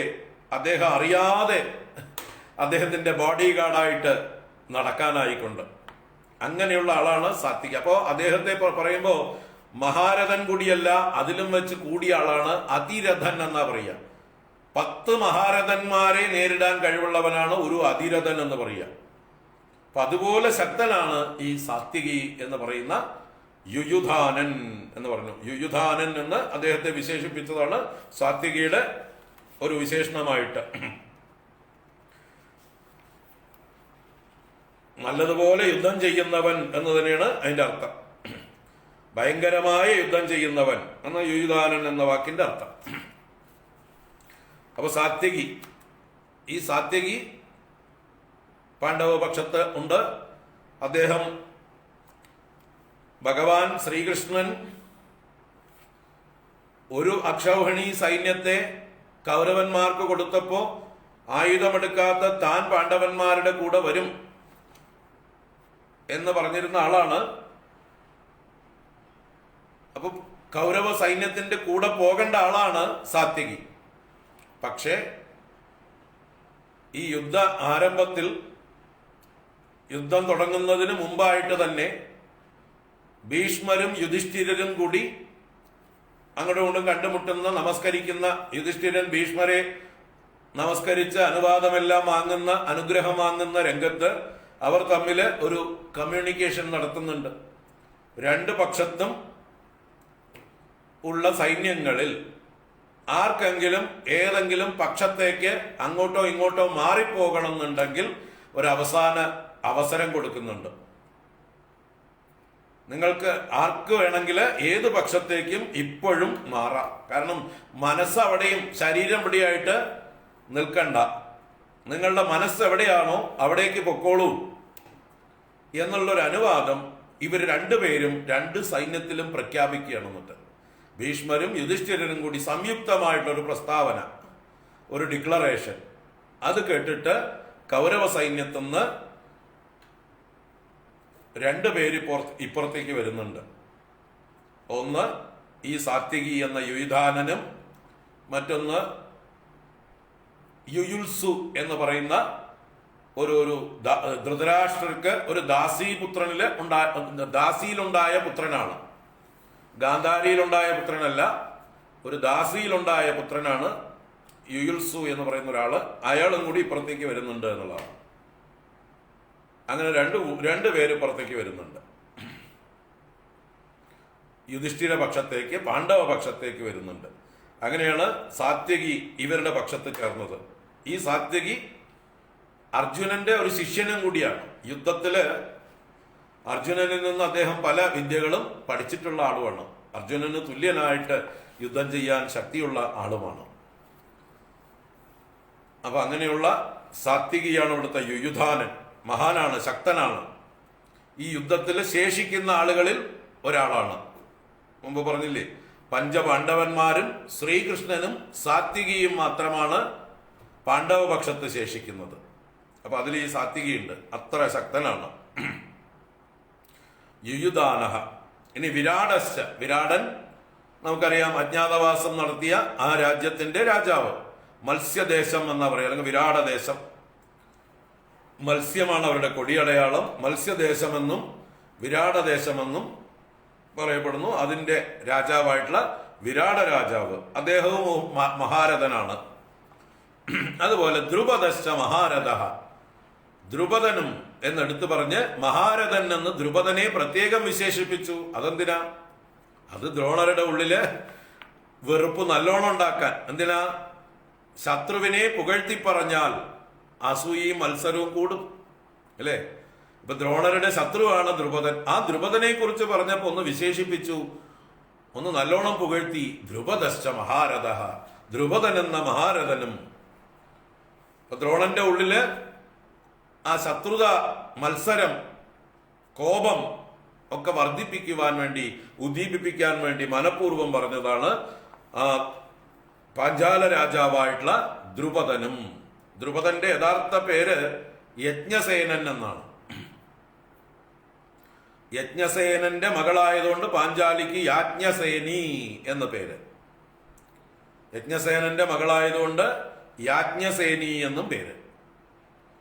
അപ്പൊ യജ്ഞസേനൻ എന്നാണ് ഇദ്ദേഹത്തിന്റെ പേര്. ദ്രുപദൻ എന്ന് പറയാൻ കാരണം ആ വംശത്തിലുള്ളവരൊക്കെ ദ്രുപദന്മാരാണ്. എന്താ കാരണം? മരം കൊടിയടയാളമായിട്ടുള്ളവർ എന്നർത്ഥത്തില്. പാഞ്ചാലൻ എന്നും പറയാം, പാഞ്ചാല ദേശത്തിന്റെ അധിപനായതുകൊണ്ട്. അപ്പോ യജ്ഞസേനൻ എന്ന ദ്രുപദനും, മഹാരഥനായിട്ടുള്ള ദ്രുപദനും. ദൃഷ്ടകേതുശ്ചേകിതാനഃ കാശിരാജശ്ച വീര്യവാൻ പുരുജിത് കുന്തിഭോജശ്ച ശൈബ്യശ്ച നരപുംഗവഃ. ദൃഷ്ടകേതു, ഛേകിതാനൻ, ഇവർ രണ്ടുപേരും പാഞ്ചാല ദേശത്തുനിന്ന് വന്നിട്ടുള്ള ശക്തന്മാരായിട്ടുള്ള ആളുകളാണ്. അല്ല, ഛേകിതാനൻ വൃഷ്ണി വംശത്തിൽ നിന്നുള്ള ഒരാളാണ്. ശരിയാ. ചികിതാനൻ എന്ന് പറഞ്ഞൊരാളുടെ പുത്രനാണ് ഛേകിതാനൻ. ദൃഷ്ടകേതു ശിശുപാലന്റെ മകനാണ്. ശിശുപാലനെ ശ്രീകൃഷ്ണനാണ് വധിച്ചു കളഞ്ഞത്. എങ്കിലും മകൻ ദൃഷ്ടകേതു പാണ്ഡവ പക്ഷത്താണ്. കാരണം ഇവര് കസിൻസാണ്. ചെറിയമ്മ വലിയമ്മ മക്കളാണ്. കുന്തിദേവിയുടെ ജ്യേഷ്ഠത്തിയുടെ മകനാണ് ശിശുപാലൻ. ശിശുപാലന്റെ അമ്മയുടെ പേര് രാജാതിദേവി എന്നൊന്നോണം. ചേതി രാജാവിന്റെ ഭാര്യയായിട്ടുള്ള വസുദേവരുടെ സഹോദരിയുടെ പുത്രനാണ് ശിശുപാലൻ. അപ്പൊ കുന്തിദേവിയുടെ ജ്യേഷ്ഠത്തിയുടെ മകനുമാണ് ശിശുപാലൻ. അതുകൊണ്ട് പാണ്ഡവന്മാർക്ക് ജ്യേഷ്ഠനാണ് ശിശുപാലൻ. അതുകൊണ്ട് തന്നെ ആ ശിശുപാലന്റെ പുത്രൻ പാണ്ഡവന്മാരെ സഹായിക്കാൻ ദൃഷ്ടകേതു എന്ന പേരുള്ള ആ പുത്രൻ ഈ പാണ്ഡവന്മാരുടെ പക്ഷത്തുണ്ട്. വലിയ കൊടിയുള്ളവൻ എന്നും കൂടിയാണ് അർത്ഥം. ധ്വജസ്തംഭം കേതു. കേതു ദൃഷ്ടമായത്. ദൃഷ്ടമെന്നാൽ കീഴ്പ്പെടുത്താൻ പറ്റാത്തത്, എന്താ പറയുക, വലിയ ധാർഷ്ട്യത്തോടു കൂടിയത്, ഗംഭീരമായത് നമുക്കർത്ഥം. അപ്പൊ വലിയ കൊടിയോട് കൂടിയവനാണ് ദൃഷ്ടകേതു, ശിശുപാലന്റെ പുത്രൻ. ഛേകിതാനൻ വൃഷ്ണി വംശത്തിലെ ചികിതാനന്റെ പുത്രനാണ്. രണ്ടുപേരും മഹാരഥന്മാർ തന്നെയാണ്, ഗംഭീരന്മാർ തന്നെയാണ് യുദ്ധത്തില്. അതുപോലെ കാശിരാജശ്ച വീര്യവാൻ. വീര്യവാനായിട്ടുള്ള കാശിരാജാവ് എന്ന് എടുത്തു പറഞ്ഞു. അപ്പൊ കാശിയിലെ രാജാവ് എന്നാണ് അതിന്റെ അർത്ഥം. അദ്ദേഹത്തിന്റെ പേര് ക്രോധഹന്താവ് എന്നോ ക്രോധദമനെന്നോ ഒക്കെയാണ് പേര് കേട്ടിരിക്കുന്നത്. കാശിയിലെ രാജാവായിരുന്നു അദ്ദേഹം. ഇവരുടെയൊക്കെ ബന്ധുവാണല്ലോ. പൂർവീകമായിട്ട് അംബിക അംബാലികമാര് കാശിയിൽ നിന്നുള്ളവരല്ലേ. അപ്പൊ ആ ഭാഗത്തു നിന്നുള്ളവര് ഇവരെ സഹായിക്കാൻ പാണ്ഡവ പക്ഷത്താണ് വന്നു ചേർന്നിരിക്കുന്നത്. അങ്ങനെ കാശിയിലെ രാജാവായിട്ടുള്ള ക്രോധഹന്താവ് എന്ന് പറയുന്ന ആള് ഇവരുടെ കൂട്ടത്തിലുണ്ട്. പിന്നെ പുരുജിത്ത്, കുന്തിഭോജഹാച്ച. കുന്തിഭോജൻ എന്ന് പറഞ്ഞത് യഥാർത്ഥ കുന്തിഭോജൻ കുന്തിദേവിയുടെ വളർത്തച്ഛനാണ്. അദ്ദേഹത്തിന്റെ പുത്രനാണ് പുരുജിത്ത്. അപ്പൊ കുന്തിയുടെ സഹോദരനും കൂടിയാണ് പുരുജിത്ത്. പിന്നെ ഒരു കുന്തിഭോജനുണ്ട്, ഒരു സഹോദരൻ. അപ്പൊ മൂത്ത അച്ഛനായ കുന്തിഭോജൻ ഇവിടെ പങ്കെടുത്തിട്ടില്ല. ഇവിടെ കുന്തിഭോജൻ എന്ന് പറയുന്നത് ഒരു പുത്രന്റെ പേരാണ്. യഥാർത്ഥ കുന്തിഭോജന്റെ കുന്തിയുടെ അച്ഛന്റെ ഇളയ മകന്റെ പേരും കുന്തിഭോജൻ എന്നാണ്. അപ്പൊ കുന്തിയുടെ സഹോദരനായിട്ടുള്ള പുരുജിത്തും മറ്റൊരു സഹോദരനായിട്ടുള്ള കുന്തിഭോജനും രണ്ടുപേര് ഇവിടെ വന്നിട്ടുണ്ട്. പാണ്ഡവന്മാരുടെ പക്ഷത്ത് അമ്മാമന്മാര് സഹായത്തിനായി കൊണ്ടുവന്നിട്ടുണ്ട്. രണ്ടുപേരും ശക്തന്മാരാണ്. വലിയ കൂട്ടങ്ങളെ ജയിക്കുന്നവൻ എന്നാണ് പുരുജിത്ത് എന്നൊക്കെ പറഞ്ഞാൽ അർത്ഥം. പുരുവും ജയതീതി പുരുജിത്ത്, വലിയ വലിയ സമൂഹങ്ങളെ ജയിക്കുന്നവൻ, യുദ്ധത്തില് ഏകനായിട്ട് വലിയ വലിയ കൂട്ടങ്ങളെ ജയിക്കുന്നവൻ എന്നൊക്കെ അർത്ഥം. പുരുജിത് കുന്തിഭോജശ്ച ശൈബ്യശ്ച നരപുംഗവഃ എന്ന് പറഞ്ഞു. അടുത്തത് ശൈബ്യനാണ്. ശൈബ്യനെ പറഞ്ഞപ്പോ നരപുംഗവൻ എന്ന് പറഞ്ഞു. നരപുംഗവൻ എന്നാൽ നരശ്രേഷ്ഠൻ, നരന്മാരിൽ ശ്രേഷ്ഠനായിട്ടുള്ള ശൈബ്യനും. അപ്പൊ ശൈബ്യൻ എന്ന് പറയാൻ കാരണം ശിബിയുടെ വംശത്തിൽ പറഞ്ഞവരാണ്. ശിബി എന്നൊരു ചക്രവർത്തി വളരെ പ്രശസ്തനായിട്ടുള്ള ദാനശീലനായിട്ടുള്ള ഒരു ചക്രവർത്തിയെ കുറിച്ച് നമ്മളൊക്കെ പഠിച്ചിട്ടുണ്ടാവും സ്കൂളിലൊക്കെ അല്ലേ. ശിബി ചക്രവർത്തി ദാനത്തിൽ നമ്പർ 1 ആണ്. ഇന്ദ്രനും അഗ്നിയും കൂടി ഒരു പരീക്ഷയില് അഗ്നി ഒരു പ്രാവിന്റെ രൂപത്തിൽ വന്ന് ഈ ശിബിയോട് അഭയം ചോദിച്ച് വരുന്നു. പിന്നാലെ പരുന്തിന്റെ രൂപത്തിൽ ഇന്ദ്രൻ വന്നു.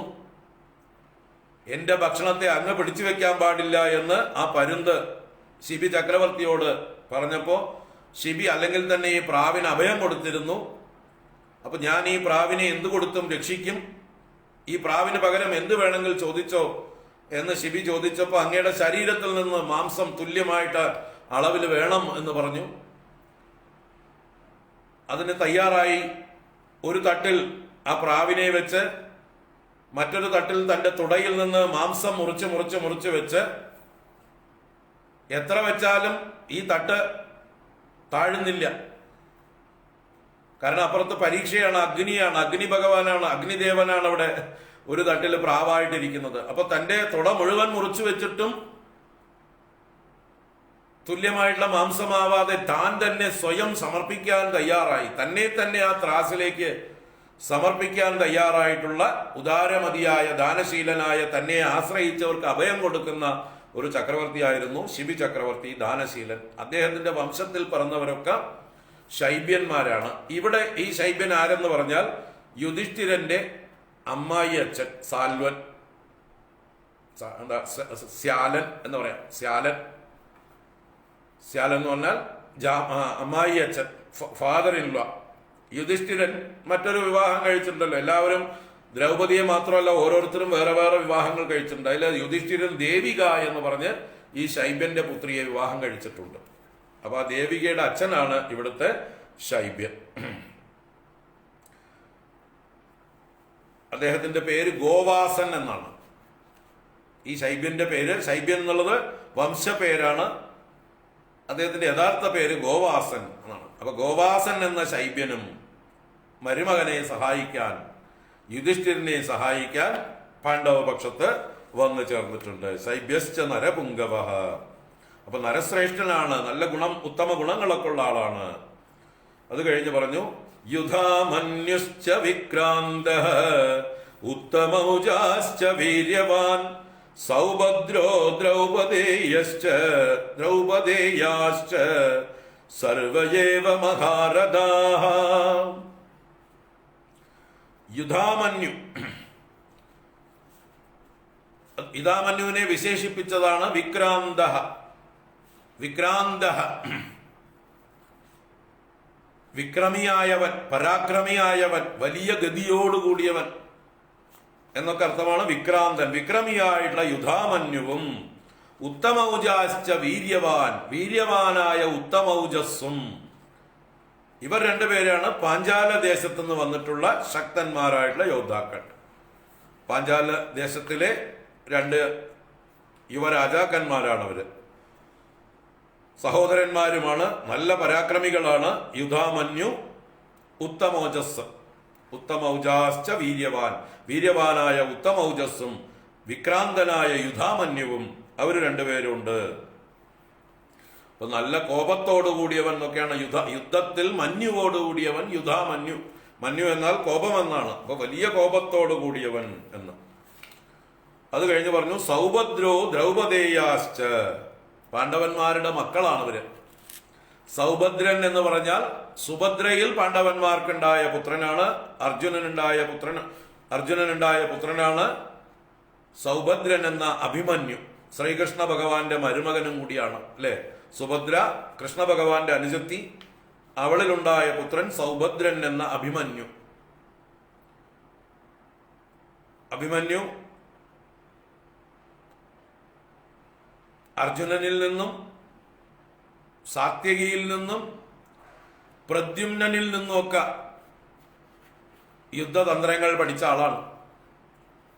അതുപോലെ ഗർഭത്തിൽ കിടക്കുമ്പോൾ തന്നെ ശ്രീകൃഷ്ണ ഭഗവാൻ സുഭദ്രയ്ക്ക് യുദ്ധതന്ത്രങ്ങളൊക്കെ ഉപദേശിക്കുമ്പോൾ പല തന്ത്രങ്ങളും ഉപദേശിച്ചു കൊടുത്ത കൂട്ടത്തിൽ പത്മവ്യൂഹം ഭേദിക്കാനുള്ളതായിട്ടുള്ള ആ അറിവ് കൂടെ പഠിച്ചിട്ടുള്ള ആളാണ് അർജുനപുത്രനായിട്ടുള്ള അഭിമന്യു.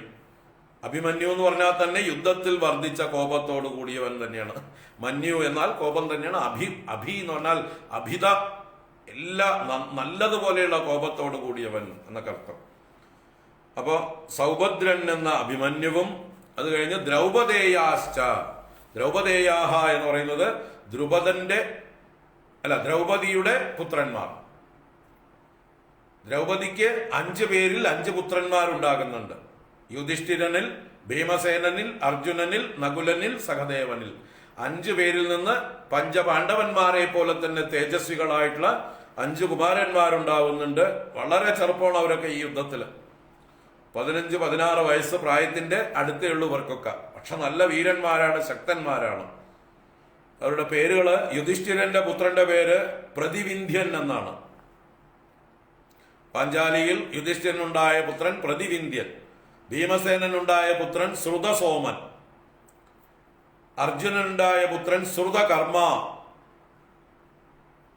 നകുലനുണ്ടായ പുത്രൻ ശതാനീകൻ, സഹദേവനുണ്ടായ പുത്രൻ ശ്രുതസേനൻ.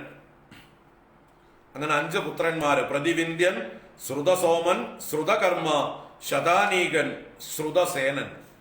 ഈ 5 പേരും ദ്രൗപദിക്ക് പാണ്ഡവന്മാരിലുണ്ടായ പുത്രന്മാർ. അവര് 5 പേരും മഹാരഥന്മാർ തന്നെയാണ്. ഓരോരുത്തരും ഒറ്റയ്ക്ക് 10,000 യോദ്ധാക്കളെ നേരിടാൻ ശക്തരായിട്ടുള്ളവരാണ്. തന്നെയും സാരഥിയെയും കുതിരകളെയും രക്ഷിച്ചുകൊണ്ട് 10,000 പേരോട് ഒരേ സമയം യുദ്ധം ചെയ്യാൻ സാമർഥ്യമുള്ളവരെയാണ് മഹാരഥന്മാർ എന്ന് പറയുന്നത്.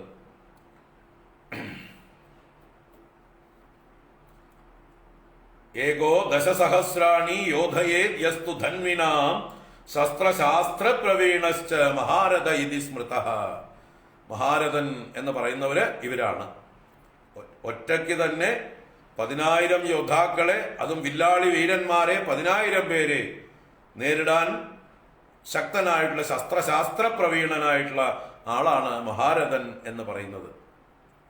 അതിനെക്കുറിച്ച് പിന്നെയും പറയുന്നുണ്ട്. ആത്മാനം സാരഥിം ച അശ്വാൻ രക്ഷൻ അക്ഷതമായുധൈഹി യോ യുദ്ധ്യതി അയുതൈർവീരൈഹി സ മഹാരഥ ഉച്യതേ. അപ്പൊ തന്നെയും സാരഥിയെയും കുതിരകളെയും രക്ഷിച്ചുകൊണ്ട് ആയുധങ്ങളുമായിട്ട് 10,000 പേരോട് യുദ്ധം ചെയ്യുന്ന വീരനെ മഹാരഥൻ എന്ന് വിളിക്കുന്നു. അപ്പൊ ഇപ്പോ ഈ പാണ്ഡവ സൈന്യത്തിൽ എത്ര പേരെ പറഞ്ഞു? 17 മഹാരഥന്മാരെ എടുത്തു പറഞ്ഞു. ആരൊക്കെയാണ്? യുയുധാന, വിരാട, ദ്രുപദ, ദൃഷ്ടകേതു, ചേകിദാനൻ, കാശിരാജാവ്, പുരുജിത്ത്, കുന്തിഭോജൻ, ശൈബ്യൻ 9. യുധാമന്യു, വിക്രാന്തൻ, യുധാമന്യു ഉത്തമൗജസ് 11. സൗഭദ്രൻ 12. ദ്രൗപദേയന്മാർ 5 പേര്. 12 5 17 പേരെ പറഞ്ഞിട്ട് സർവേ ഏവ മഹാരഥാഹ, ഇവരൊക്കെ മഹാരഥന്മാരാകുന്നു എന്ന് പറഞ്ഞു. ഇവരുടെ പുറമെയാണ് ആരൊക്കെ? പഞ്ചപാണ്ഡവന്മാരും ദൃഷ്ടദ്യുമ്നനും പിന്നെ ശ്രീകൃഷ്ണ ഭഗവാനും. അവരെ ഇതിൽ പെടുത്തിയിട്ടില്ല. ശ്രീകൃഷ്ണ ഭഗവാൻ സാരഥ്യത്തിലാണ്. 5 പാണ്ഡവന്മാരുണ്ട്. ദൃഷ്ടദ്യുമ്നൻ എന്ന സേനാനായകനെ കുറിച്ച് ആദ്യം സൂചിപ്പിച്ചിരുന്നു അല്ലെ? ദൃഷ്ടദ്യുമ്നാൽ അണിനിരത്തപ്പെട്ടത് എന്ന് പറഞ്ഞതിലൂടെ. അപ്പൊ അദ്ദേഹത്തിന്റെ പേര് പ്രത്യേകം പരാമർശിച്ചില്ല ഇവിടെ. അപ്പൊ 5ഉം 1ഉം 6ഉം 17ഉം 23 പേര് പ്രശസ്തരായിട്ടുള്ള പ്രഗത്ഭരായിട്ടുള്ള മഹാരഥന്മാര്. അതിനും പുറമെയാണ് വേറെ പലരും ഇവരെ സഹായിക്കാൻ വന്നു ചേർന്നിട്ടുള്ളത്. ഗഡോൽക്കജനെയൊക്കെ പോലെയുള്ള ആൾക്കാര്, ഭീമസേനന്റെ പുത്രനായിട്ടുള്ള ഗഡോൽക്കജൻ മുതലായിട്ടുള്ളവരൊക്കെ അതിശക്തന്മാരാണ്. അവരൊക്കെ പിന്നീട് വന്നു ചേരുന്നവരാണ്, യുദ്ധ ആരംഭ സമയത്ത് ഉണ്ടാവുന്നില്ല. അപ്പൊ ഇത് പറഞ്ഞിട്ട് ഇനി നമ്മുടെ പക്ഷത്തുള്ള ആളുകളെ കുറിച്ച് അങ്ങ് നല്ലോണം ഓർമ്മ വെച്ചോളൂ കേട്ടോ, ആരൊക്കെയാണ് നമ്മുടെ പക്ഷത്ത് എന്ന്. അതാണ് അടുത്ത ശ്ലോകം. അസ്മാകം തു വിശിഷ്ടായേ താൻ നിബോധ ദ്വിജോത്തമ നായകാ മമ സൈന്യസ്യ സംജ്ഞാർത്ഥം താൻ ബ്രവീമിതേ. അസ്മാകം തു വിശിഷ്ടായേ താൻ നിബോധ ദ്വിജോത്തമ നായകാ മമ സൈന്യസ്യ സംജ്ഞാർത്ഥം താൻ ബ്രവീമിതേ. ഇവിടെ ദ്വിജോത്തമ എന്നാണ് ദ്രോണനെ സംബോധന ചെയ്യുന്നത്. ഒരു പരിഹസിച്ചിട്ടാണോ എന്ന് സംശയം. ഈ ബ്രാഹ്മണർക്ക് ഇവിടെ എന്താ കാര്യം എന്നുള്ള മട്ടില് ഇവിടെ വാസ്തവത്തിൽ അദ്ദേഹം നല്ല ക്ഷത്രിയ സ്വഭാവത്തിൽ ശൗര്യത്തോടു കൂടി തന്നെയാണ് യുദ്ധത്തിന് വന്നിരിക്കുന്നത്. ദ്രോണാചാര്യര് അദ്ദേഹത്തെ ഇവിടെ ദ്വിജോത്തമ എന്ന് സംബോധന ചെയ്യേണ്ട ഒരു കാര്യമില്ല. എങ്കിലും അങ്ങനെ വിളിക്കണോ, അത് സന്തോഷിപ്പിക്കാനാണോ അതോ പരിഹസിക്കാനാണോ എന്ന് വ്യാസനെ അറിയുള്ളൂ. അസ്മാകം തു വിശിഷ്ടായേ, അസ്മാകം എന്ന് പറഞ്ഞാൽ നമ്മുടെ കൂട്ടത്തിലുള്ളവരിൽ, ഏ വിശിഷ്ടാഹ, ആരാണോ വിശിഷ്ടരായിട്ടുള്ളവർ, പ്രത്യേകമായി നമ്മൾ മനസ്സിലിരുത്തേണ്ടവർ, നമ്മുടെ കൂട്ടത്തിലുള്ള പ്രഗത്ഭരായിട്ടുള്ള ആളുകൾ, താൻ നിബോധ, അവരെ ബോധിച്ചാലും എന്നാ പറയണത്. അപ്പൊ മറ്റവരെ പശ്യ എന്ന് പറഞ്ഞു, മുമ്പിൽ നിൽക്കുന്നവരെ കാണൂ എന്നാണ് പശ്യ എന്ന് പറഞ്ഞാല്. നിബോധ എന്ന് പറഞ്ഞാൽ ബോധിച്ചാലും എന്ന് പറഞ്ഞാലോ പരോക്ഷമായിട്ടുള്ള ആളുകളെ കുറിച്ചാ പറയണത്. എന്ന് വെച്ചാൽ ഇപ്പൊ അവര് മുമ്പിലില്ല, പുറകിലുണ്ട്, നമ്മുടെ കൂട്ടത്തിലുള്ളവരാണ് എന്ന് പറയാനാണ് നിബോധ എന്ന പ്രയോഗം. പരോക്ഷമായിട്ടുള്ളതിനെ പറയണം. താൻ നിബോധ ദ്വിജോത്തമ, അവരെ കുറിച്ച് ഓർമ്മ വെച്ചോളൂ, അറിഞ്ഞോളൂ, അല്ലയോ ബ്രാഹ്മണ ശ്രേഷ്ഠ.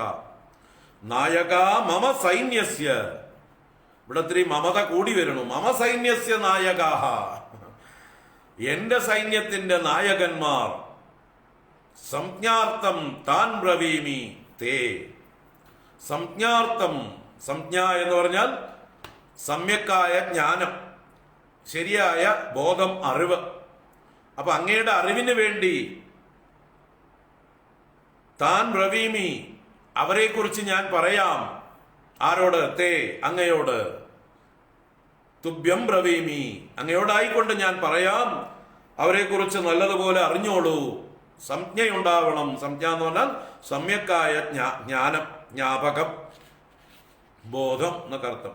അപ്പൊ അവരെ കുറിച്ച് പറഞ്ഞു തരാം എന്ന് പറഞ്ഞുകൊണ്ട് 2 ശ്ലോകം കൊണ്ടാണ് കൗരവ സൈന്യത്തിലുള്ള പ്രമുഖരെ സംഗ്രഹിച്ച് പറയുന്നത്.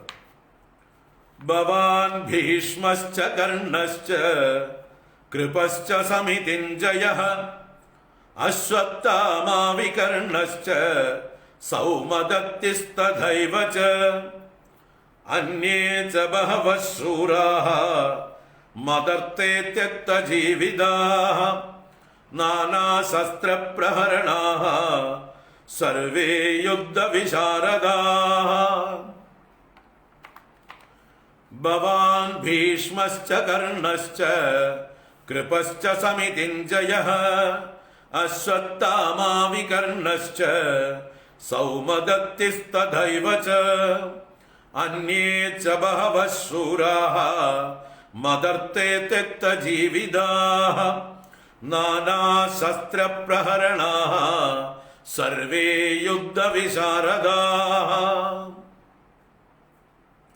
ഭവാൻ ഭീഷ്മഃ ച കർണഃ ച കൃപഃ ച സമിതിഞ്ജയഃ അശ്വത്ഥാമാ വികർണശ്ച സൗമദത്തിഃ തഥാ ഏവ ച. ഇവിടെ ഒരു പാഠഭേദമുണ്ട്. തദൈവ ച എന്ന് പകരം ജയദ്രഥഃ എന്നും ചില പുസ്തകങ്ങളിലുണ്ട്. രണ്ടും അക്സെപ്റ്റ് ചെയ്യാവുന്നതാണ്. പക്ഷെ പ്രധാനമായിട്ടുള്ള പഴയ പുസ്തകങ്ങളിലൊക്കെ തദൈവ ച എന്നേ കാണുന്നുള്ളൂ. ഗീതാ പ്രസ് പോലെയുള്ള വടക്കേ ഇന്ത്യയിലെ ഏറ്റവും പ്രശസ്തമായ പ്രസിൽ നിന്നിറക്കിയുള്ള പുസ്തകത്തിലൊക്കെ തദൈവ ച എന്നാണ്. വേറെ ചില പുസ്തകങ്ങളിൽ പാഠഭേദമായിട്ട് ജയദ്രഥഃ എന്നുണ്ട്. എന്തായാലും ജയദ്രഥനെ ഒഴിവാക്കാനൊന്നും പറ്റില്ല. ജയദ്രഥൻ എപ്പോഴും കൗരവന്മാരുടെ കൂട്ടത്തിലുള്ള ആളാണ്. അതുകൊണ്ട് പറഞ്ഞില്ലെങ്കിലും കുഴപ്പമില്ല. കാരണം ദുര്യോധനെയും ദുശാസനെയും ബാക്കിയുള്ള സഹോദരങ്ങളുടെ പേരൊന്നും എടുത്ത് പറഞ്ഞിട്ടില്ലല്ലോ. അപ്പൊ സഹോദരീ ഭർത്താവായിട്ടുള്ള മറ്റേ ജയദ്രഥനെയും എടുത്തു പറഞ്ഞില്ലെങ്കിലും കുഴപ്പമൊന്നുമില്ല. തദൈവ ച എന്നായാലും മതി. ഇനി പറഞ്ഞാൽ ജയദ്രഥഃ എന്ന് പറഞ്ഞാലും ദോഷമൊന്നും ഇല്ല. അപ്പൊ ആരൊക്കെയാണ്? ഭവാൻ. ആദ്യം തന്നെ ദ്രോണനെ സന്തോഷിച്ചോട്ടെ. എന്റെ സൈന്യത്തിലുള്ള വിശിഷ്ടരായിട്ടുള്ള ആളുകളെ ഞാൻ പറയാം, കേട്ടോളൂ എന്ന് പറഞ്ഞിട്ട് ഒന്നാമതായിട്ട് പറയുന്നത് ഭവാൻ എന്നാണ്. അത് പറയേണ്ട ആവശ്യമുണ്ടോ? റെഡിയായിട്ട് വന്നിരിക്കുന്ന ആളല്ലേ. എന്നാലും സന്തോഷിപ്പിക്കാനായിക്കൊണ്ട് ഒന്നാമനായിട്ട് ഭവാൻ എന്ന് ദ്രോണരെ നോക്കി പറയണം. അങ്ങുണ്ട്, അതാണ് ഞങ്ങളുടെ ധൈര്യം എന്ന മട്ടിൽ പറയണം ഭവാൻ. ഭരദ്വാജ പുത്രനായ സർവ ശസ്ത്രങ്ങളിലും ശാസ്ത്രങ്ങളിലും വിശാരദനായിട്ടുള്ള ലോകൈക ധനുർധരനും ആചാര്യനുമായിട്ടുള്ള അങ്ങ് ഞങ്ങളുടെ കൂടെയുണ്ട്. അതാണ് ഭവാൻ എന്ന് പറഞ്ഞു. ഇനി ഭീഷ്മശ്ച, കുരുവംശത്തിന്റെ നെടുനായകനായിട്ടുള്ള പിതാമഹനായ ഭീഷ്മൻ, ദേവവ്രതൻ, അദ്ദേഹം നമ്മുടെ കൂടെയാ. അദ്ദേഹം കൂടെയുണ്ട്. അതുകൊണ്ട് ജയം നമുക്ക് തന്നെ എന്നുള്ള മട്ടിലാണ് ഇവിടെ ഒരു സൂചന. ഭീഷ്മശ്ച കർണശ്ച, കർണനുണ്ട് നമ്മുടെ കൂടെ. സൂര്യപുത്രനായിട്ടുള്ള കർണൻ, വില്ലാളി വീരനാണ് കർണൻ. ഇവരൊക്കെ അതിരഥന്മാർക്കും മുകളിലാണ് ഇവരുടെയൊക്കെ സ്ഥാനം. മഹാരഥന്മാരല്ല, അതിരഥന്മാരല്ല, അതിലും മുകളിലുള്ള ആൾക്കാരാണ് ഈ ഭീഷ്മരും കർണനും ദ്രോണനുമൊക്കെ. കൃപശ്ച സമിതിഞ്ജയഃ, സമിതി എന്ന് പറഞ്ഞാൽ സേന, യുദ്ധം എന്നൊക്കെ അർത്ഥമാണ്. അപ്പൊ യുദ്ധത്തിൽ ജയിക്കുന്നവനായ കൃപനും, കൃപനും ഇവരുടെ ആചാര്യനാണ്. ദ്രോണാചാര്യരുടെ ഭാര്യയുടെ സഹോദരനാണ് ഈ കൃപാചാര്യർ. ശരദ്വാൻ എന്ന് പറഞ്ഞ മഹർഷിയുടെ പുത്രനുമാണ്. ശരദ്വാൻ എന്ന മഹർഷിയുടെ പുത്രനാണ് കൃപാചാര്യർ. ഈ പാണ്ഡവന്മാരുടെയും കൗരവന്മാരുടെയും ആദ്യത്തെ ഗുരുവാണ്, ഇവരുടെ കുലഗുരുവാണ്. അതിനുശേഷമാണ് പിന്നെ കുറച്ചുകൂടി ഹയർ എഡ്യൂക്കേഷന് വേണ്ടിയിട്ട് ദ്രോണാചാര്യരെ നിയോഗിച്ചത്. അപ്പോൾ കൃപാചാര്യർ അദ്ദേഹം നമ്മുടെ കൂടെയാണ്. അശ്വത്ഥാമ, ദ്രോണപുത്രനായിട്ടുള്ള അശ്വത്ഥാമ അതിരഥനാണ്, മഹാശക്തനായിട്ടുള്ള അശ്വത്ഥാമ നമ്മുടെ കൂടെയുണ്ട്. അങ്ങയുടെ പുത്രൻ അശ്വത്ഥാമ നമ്മുടെ കൂടെയാണ് എന്നും കൂടി. വികർണശ്ച, വികർണൻ കൗരവന്മാരുടെ സഹോദരനാണ്. 100 പേരിൽ ഒരാളാണ് വികർണൻ. ആ വികർണനെ മാത്രം എന്താ എടുത്തു പറയണത് എന്ന് വെച്ചാൽ ബാക്കിയും മഹാരഥന്മാര് കൗരവന്മാരുടെ ഇടയിൽ 11 പേരുണ്ട്. ദുര്യോധനും ദുശാസനും അടക്കം 100 പേരിൽ 11 പേര് മഹാരഥന്മാരാണ്. അതിൽ വികർണനെ മാത്രം എടുത്തു പറയാനുള്ള കാരണം വികർണൻ ചിലപ്പോൾ പക്ഷം മാറിപ്പോകാൻ ചാൻസ് ഉണ്ടായിരുന്നു. പോയിട്ടില്ല, നമ്മുടെ കൂടെ തന്നെ ഉണ്ട് എന്ന് പറയാനാണ്.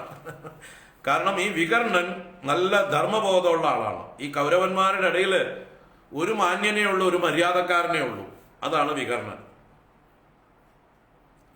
ഈ പല സഭയിലും ഇവര് കുരുത്തക്കേട് കാണിക്കുമ്പോൾ അതിനെതിര് പറഞ്ഞിട്ടുള്ള ഒരേ ഒരു കൗരവ സഹോദരൻ വികർണനാണ്. ദ്രൗപദി വസ്ത്രാക്ഷേപ സമയത്ത് എല്ലാവരും ഭീഷ്മ ദ്രോണാദികളും ദൃഷ്ടദ്യുമ്നും മറ്റേ ധൃതരാഷ്ട്രരും എല്ലാവരും ഒതുങ്ങിയിരിക്കുമ്പോഴും താൻ പറഞ്ഞാൽ ജ്യേഷ്ഠന്മാര് കേൾക്കാനൊന്നും പോകുന്നില്ല എങ്കിലും ആ സഭയിൽ നല്ലോണം ഉയർന്നു കേട്ട ഒരു ശബ്ദം വികർണന്റെയാണ്. ദുര്യോധനനും ദുശാസനും എതിരായിട്ട് ഒരു അനുജൻ നല്ല ഉച്ചത്തില് അവരെ ശാസിച്ചുകൊണ്ട് അവരെ നിന്ദിച്ചുകൊണ്ട് സംസാരിച്ചതായിട്ടുള്ളൊരു സന്ദർഭം. അപ്പൊ വികർണൻ ധർമ്മബോധമുള്ള ആളാണ്. അദ്ദേഹം പാണ്ഡവപക്ഷത്ത് പോകേണ്ട ആളാണ്. എന്തോ നമ്മുടെ കൂടെ തന്നെ ഉണ്ട് എന്ന് സൂചിപ്പിക്കാനാണ് വികർണന്റെ പേര് മാത്രം എടുത്തു പറയുന്നത്. അല്ലെങ്കിൽ മറ്റു പലരും ഉണ്ടല്ലോ, ദുശാസനാദികള് 11 മഹാരഥന്മാരാണ് ഈ 100 പേരില്. അവരുടെ പേരൊന്നും പറഞ്ഞില്ല. അശ്വത്ഥാമാ വികർണശ്ച സൗമദത്തിസ്തദൈവ ച, അല്ലെങ്കിൽ സൗമദത്തിർജയദ്രഥഃ. സോമദത്തന്റെ പുത്രൻ സൗമദത്തി, ഭൂരിശ്രവസ് എന്നും അദ്ദേഹത്തിന് പേരുണ്ട്. ഈ കുരുവംശത്തിൽ തന്നെ ഉള്ള ഒരു ഉപവംശമാണത്. കുരുവംശത്തിന്റെ ഒരു അവാന്തര വംശമാണ് സോമദത്തന്റെ വംശം. ആ സോമദത്തന്റെ പുത്രൻ സൗമദത്തി, അദ്ദേഹത്തിന് ഭൂരിശ്രവസ് എന്നും കൂടി പേര്. ആ ഭൂരിശ്രവസും നമ്മുടെ കൂടെയുണ്ട്. അതുപോലെ ജയദ്രഥനും നമ്മുടെ കൂടെയുണ്ട്. ജയദ്രഥൻ സിന്ധു രാജാവാണ്, ദുശ്ശളയുടെ ഭർത്താവാണ്. ജയദ്രഥനെ അങ്ങനെ ആർക്കും കൊല്ലാൻ പറ്റില്ല പെട്ടെന്നൊന്നും. കാരണം ജയദ്രഥന്റെ അച്ഛൻ ഒരു ശാപം ചെയ്തിട്ടുണ്ട്. ഒരു ശാപം എന്ന് പറഞ്ഞാൽ ജയദ്രഥനെ പ്രൊട്ടക്ട് ചെയ്യാനായിക്കൊണ്ട്. ജയദ്രഥനെ ആര് കൊന്ന് ജയദ്രഥന്റെ ശിരസ് ഭൂമിയിൽ പതിപ്പിക്കുന്നുവോ അവന്റെ തലയും പൊട്ടിപ്പോകും എന്നൊരു അനുഗ്രഹം ജയദ്രഥനുണ്ട്. അത് ജയദ്രഥന്റെ അച്ഛൻ ചെയ്തിട്ടുള്ളതാണ്. അദ്ദേഹം ഒരു തപസ്വിയാണ്. അദ്ദേഹം സമുദ്രതീരത്ത് തപസ് ചെയ്തുകൊണ്ടിരിക്കുന്ന ആളാണ്. അപ്പോ അർജുനൻ ഈ ജയദ്രഥനെ കൊല്ലുമ്പോ ഒരു സംഭവം നടക്കുന്നുണ്ട്. ജയദ്രഥന്റെ ശിരസ് അർജുനൻ അതേ അസ്ത്രം കൊണ്ട് നേരെ കൊണ്ടുപോയിടുന്നത് ഈ തപസ് ചെയ്യുന്ന അച്ഛന്റെ മടിയിലാണ്. അദ്ദേഹം തപസ്സിൽ നിന്ന് കണ്ണു മൂടി ഇരുന്നിരുന്ന ആള് പെട്ടെന്ന് തന്റെ മടിയിൽ എന്തോ വന്ന് വീണപ്പോ ചാടി എഴുന്നേറ്റു. അദ്ദേഹത്തിന്റെ കയ്യിൽ നിന്നാണ് ഈ ശിരസ് താഴെ വീണത്, ഭൂമിയിൽ പതിച്ചത്. അതുകൊണ്ട് അദ്ദേഹത്തിന്റെ തല പൊട്ടി, അദ്ദേഹം മരിച്ചു. അച്ഛന്റെയും മകന്റെയും പണി ഒന്നിച്ചു കഴിഞ്ഞു എന്ന് പറയാം. അങ്ങനെ ഒരു കഥ ഈ ജയദ്രഥന്റെ മരണത്തോട് ബന്ധപ്പെട്ടിട്ടുണ്ട്. അപ്പൊ അങ്ങനെ ഒരു ശാപം ഉള്ളതായിട്ടുള്ള അല്ലെങ്കിൽ ഒരു വരം ഉള്ളതായിട്ടുള്ള ആളാണ് ജയദ്രഥൻ. അതുകൊണ്ട് ആരും ധൈര്യപ്പെടില്ല ജയദ്രഥനെ കൊല്ലാനായിക്കൊണ്ട്. അയാളുടെ തല ഭൂമിയിൽ വീഴ്ത്തിയിട്ടാൽ അവന്റെ തല പൊട്ടിത്തെറിച്ച് മരിക്കും.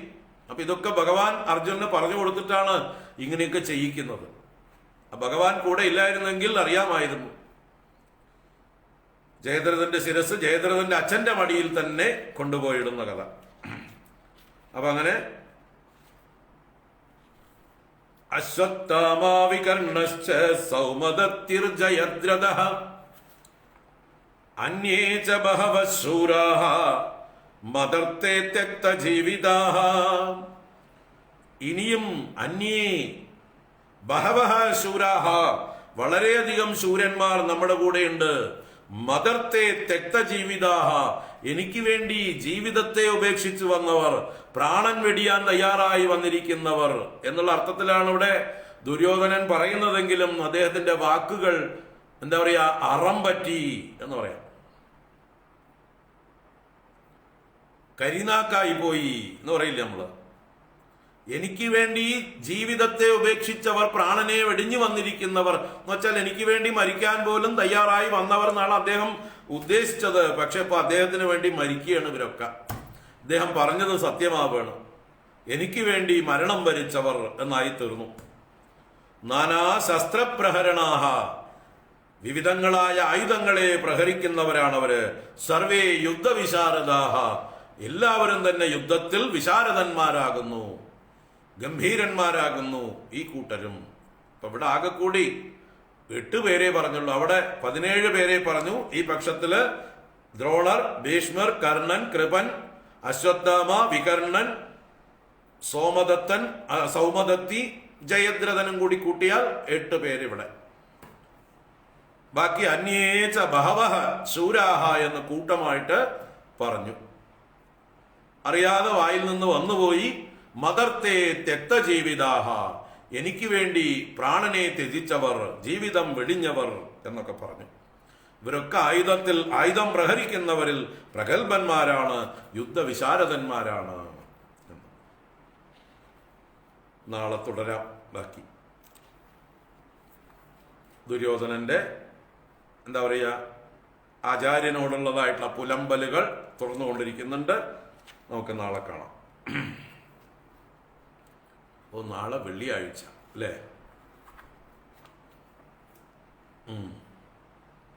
വെള്ളിയാഴ്ച തോറും വൈകുന്നേരം ബ്രേക്ക് കൊടുക്കാനാണ് നമ്മൾ തീരുമാനിച്ചിട്ടുള്ളത്. അപ്പൊ മറ്റന്നാളാവാം ഗീത. ആഴ്ചയിൽ 6 ദിവസം, വെള്ളിയാഴ്ച ബ്രേക്ക്. എല്ലാവരും ശ്രദ്ധിക്കുക. വെള്ളിയാഴ്ച തോറും ബ്രേക്കാണ്. എല്ലാവർക്കും ദേവി മാഹാത്മ്യം പാരായണം ചെയ്യാനുള്ള ദിവസമാണ്. രാവിലത്തെ ക്ലാസ് മുടക്കുന്നില്ല, വൈകുന്നേരം ഗീതാ ക്ലാസ് ഉണ്ടാവില്ല. അപ്പൊ ആഴ്ചയിൽ 6 ക്ലാസ്സാണ്, ശനി മുതൽ വ്യാഴം വരെ. ഹരി ഓം. എല്ലാവരും ഓർമ്മ വയ്ക്കുക. നാളെ തിരയണ്ട, കാത്തിരിക്കേണ്ട, വേറെ പണികൾ നോക്കിക്കോളൂ. നാളെ ക്ലാസ്സില്ല, മറ്റന്നാളേ ഉള്ളൂ.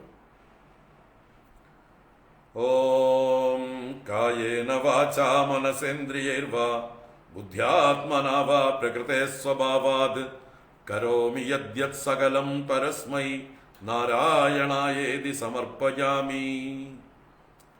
ഓം ശാന്തി ശാന്തി ശാന്തി. ഹരി ഓം. ശ്രീ ഗുരുഭ്യോ നമഃ. ഹരി ഓം. ഹരി ഓം. എല്ലാവർക്കും ശുഭരാത്രി, സുഖനിദ്ര. നാളെ രാവിലത്തെ 2 ക്ലാസ്സും ഉണ്ടായിരിക്കും.